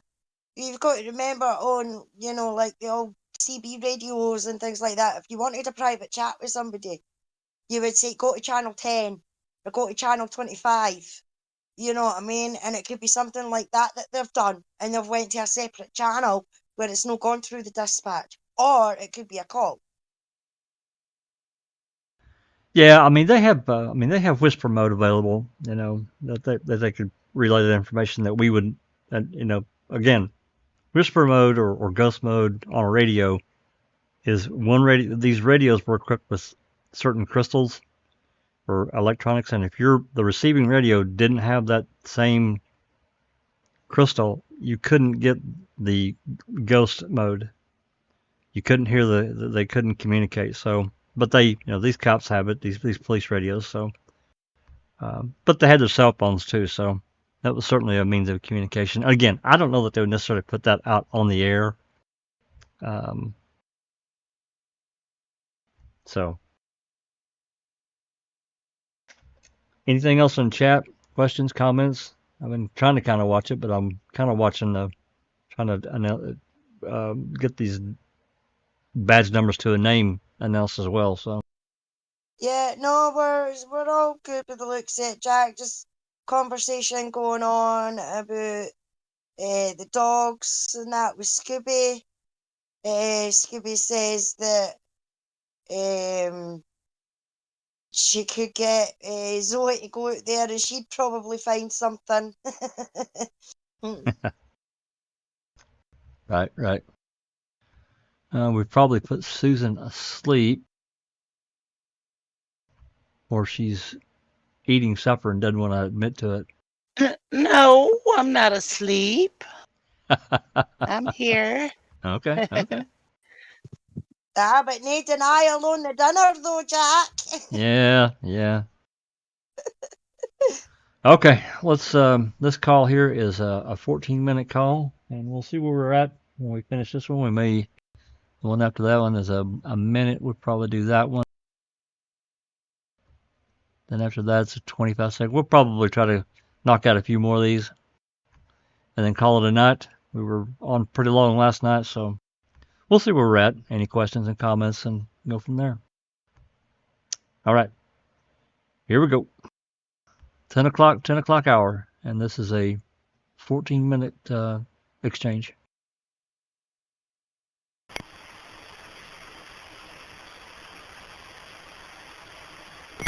Dispatch 410-416-10100.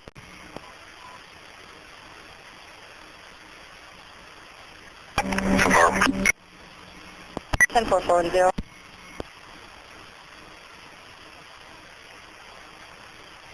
416 dispatch.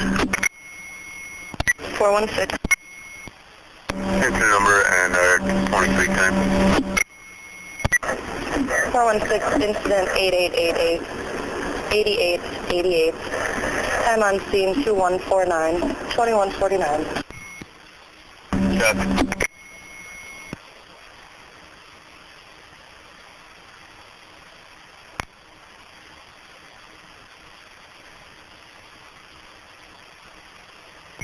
KWF 230, this is KSP 287. Here's signal is 10-2.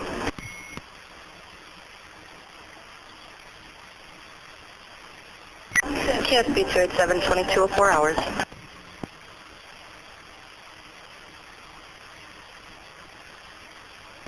Dispatch 403. 43. Can you take a 21 from media?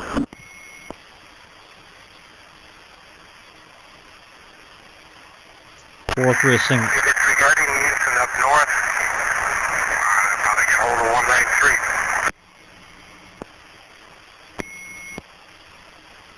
403 is Singlub.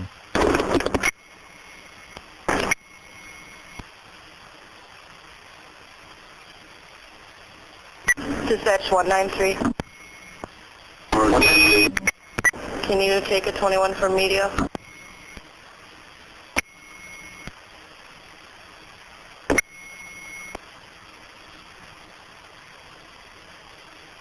One 204.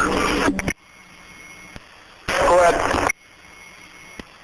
Can we give you a 21?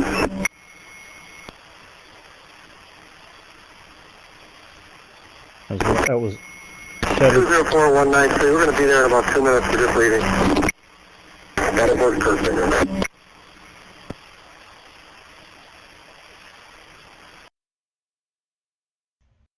I'm going to pause it here for just a second. That was Cheddar calling for Link 204, and they're getting ready to leave the residence. We know, well, that's what's in the report anyway. So they were in there from a little after 7 to a little after 10. just to clarify. And that's them on the radio confirming that.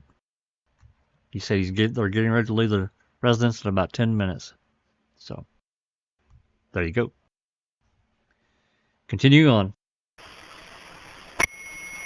423 dispatch. 423. Be 1060 SO. Be making a squad change. I'll be in 6-7. 423. 423 is Michael Herman.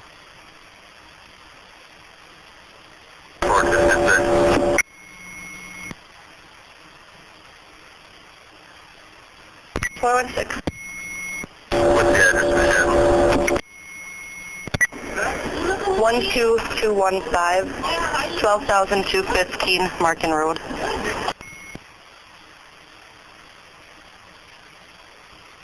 416 is Frolic. Heading to that bar for that underage drinker. Bad boy. 278, can you hold up a sec? 10-4. 278's Remaker. 466, 27. 416, go ahead. Last name, David Edward, King Adam, Nora Ida, Charles Henry, first name Benjamin, Joshua Lincoln, Mill White, date of birth 10-0285-10-85. 10-4, party is valid, no wants. 57140 blonde blue, no priors.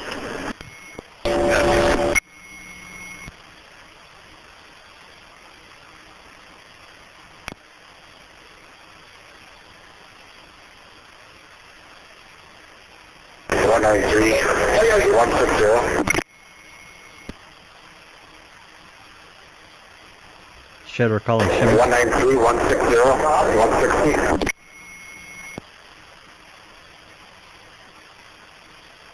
193, 160, 160.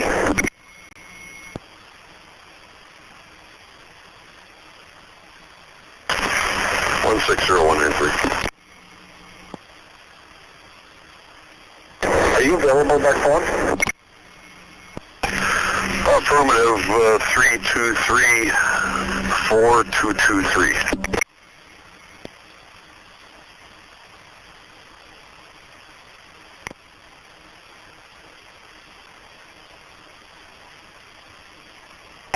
Dispatch 97 number 2. 10-4, thanks, 420. 420 is Siders. That's our code. Go ahead.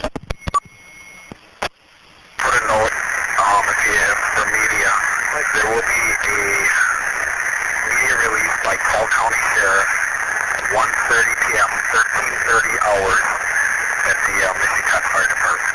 They call in, you can get the map. 10-4, I copy. I think that was Shedder calling dispatch about the media release. 423 dispatch. 423, go ahead. I'll be 10-8. 10-4, 423.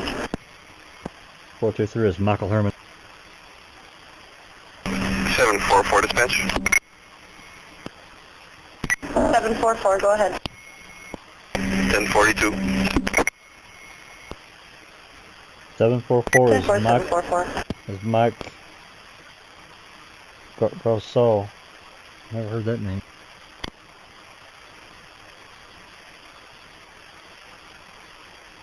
Dispatch. 410. You can find last name King Wilson Edward. No head George. First name Dean DEA and also J. And I'll 27. Give that information to 416. 10-4, 410. 410 is Curtis from RAUDE. Dispatch 416 at 29.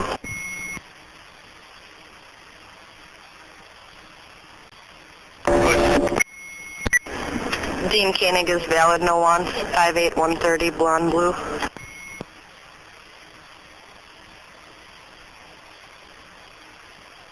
Dispatch, I copy, don't need 10-4, middle is J. John, last name Koenig, K. King, O. Ocean, E. Edward, and Nora, Ida G. George. DOB is 022471, 22471. 10-4, leave 227 and all 30. 10-4, 4 and 6.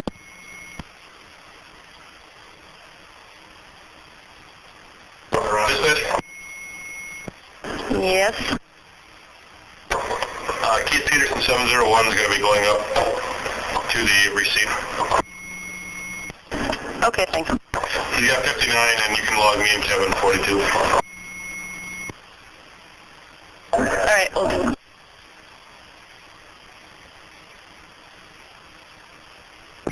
Dispatch 453, year 20. Michigan area, go ahead. Dispatch 453 and 423, copy on code. 423.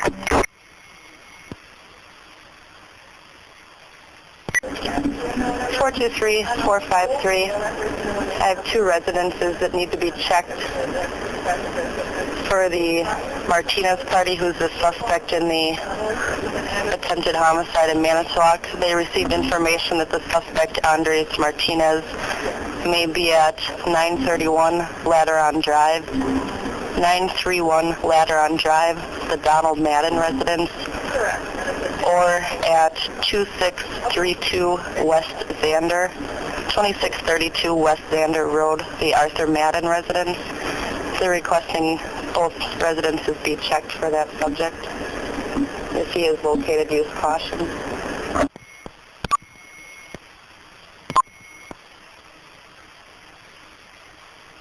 Four two three is Michael Herman. 423 copies.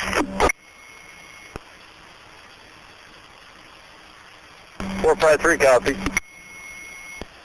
453 is 420403. Good. Getting across the system on that.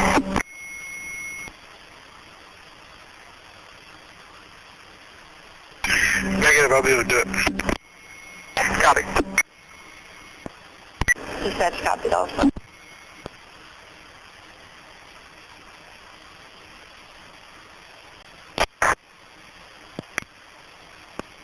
One 193 dispatch. 193, go ahead. You can mark me 10-8 from 147 address. 10-4-193. You could give me a 21 also. 193, Shatter. 160-193 when you get off the phone, if you can call me.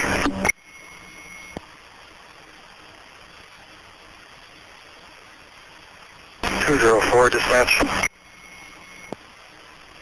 204 is Link. 204. Copy 1024 from the scene, 76 to headquarters. 10-4-204.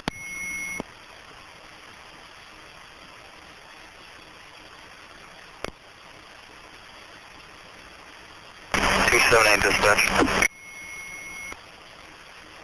278, go ahead. Myself and 432 are 10-8 from the scene. 10-4-278 and 432. 278's Remaker. 432 416. 416. Beautifully 44. 10-4-416. 46410. Go ahead. Put your attention on if you can include the bartender's name.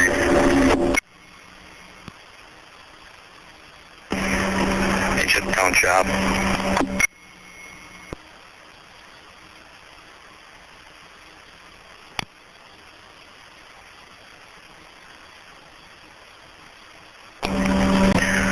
Portland Dispatch 27.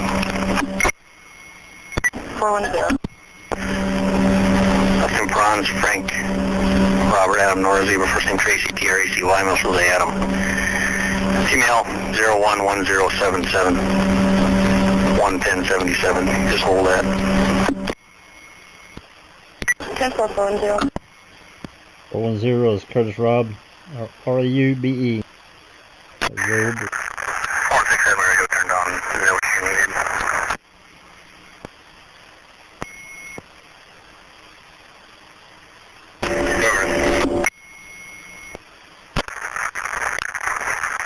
I have her phone number and stuff too. Catch up with you later.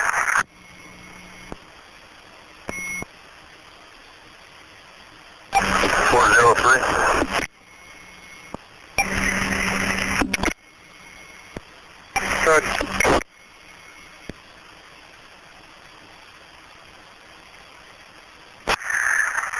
Over here at the intersection at Main, you'll see me. 403 is Singlab. Copy.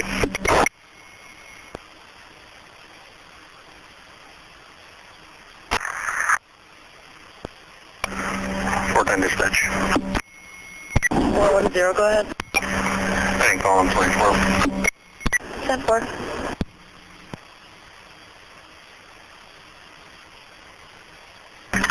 Four 5-3 dispatch 1060.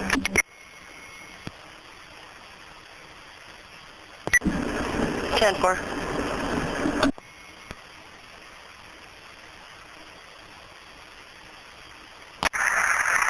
Dispatch. 209. I'm 10-8. 10-4. 209 is Dennis Jacobs.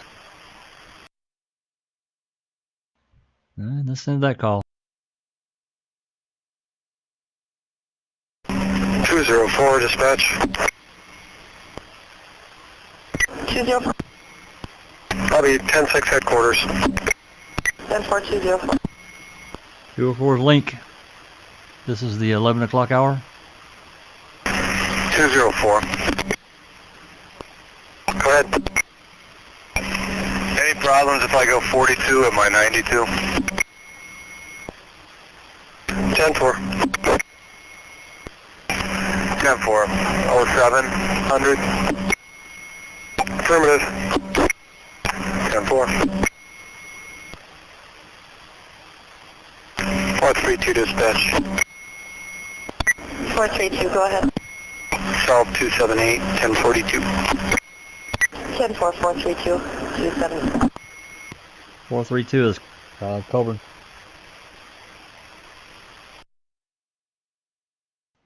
And another call in the 11 o'clock hour. 209 dispatch. 209. 1042 at my 92. 10-4, 209. 209 is Jacobs.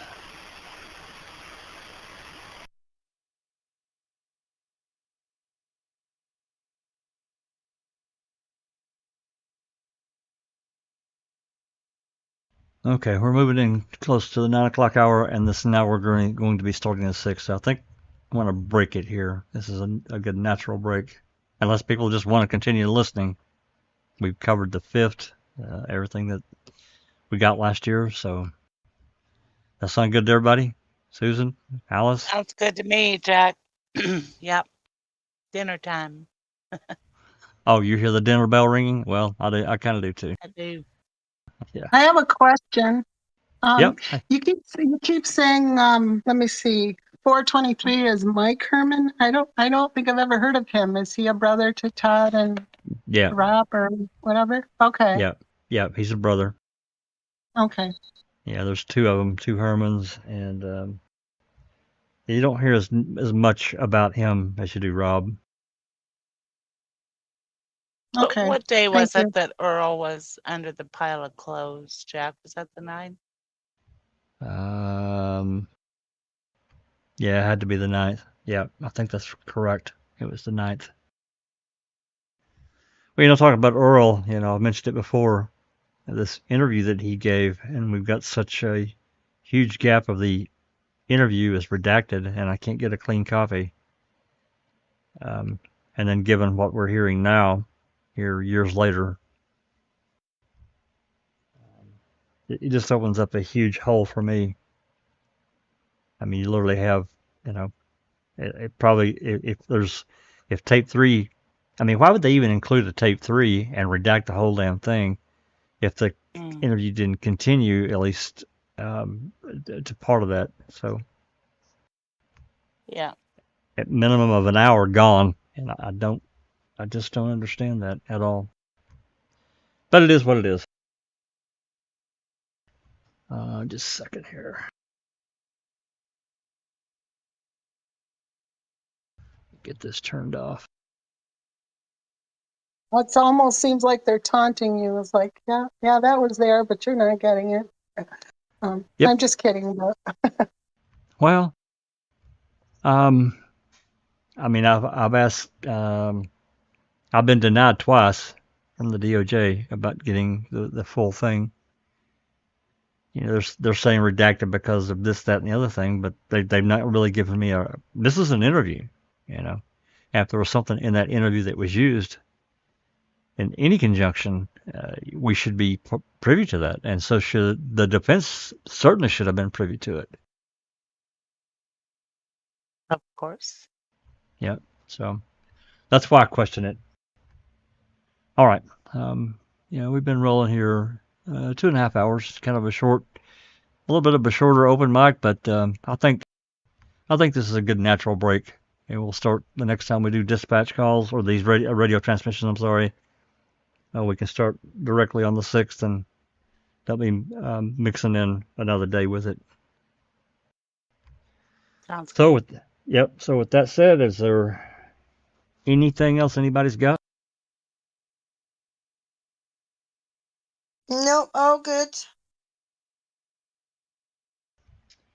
Alrighty. Well, I'd certainly like to thank everyone for coming and listening in, and certainly for yesterday the rebuttal to episode 7. I'm sure we're going to have another rebuttal. Well, actually, we may continue on with it because we didn't get to finish episode 7, so it's kind of up to Doc and Nerley and others if we do a second reading with the crew to finish that out sometime this week. I'm up for it if everybody else is, but if not, then we'll just continue on whenever they choose to do so, and that's fine. I don't have a problem with that at all. Not everybody can, has that free time. They're got other commitments. So, with that said, hey, give us a like and a share and a subscribe. Keep talking about the case. Keep asking questions. Certainly, keep requesting documents. Don't give up. Don't get discouraged. And above all, like I said, keep talking. Anyway, with that said, I'm going to say this has been a Foul Play production.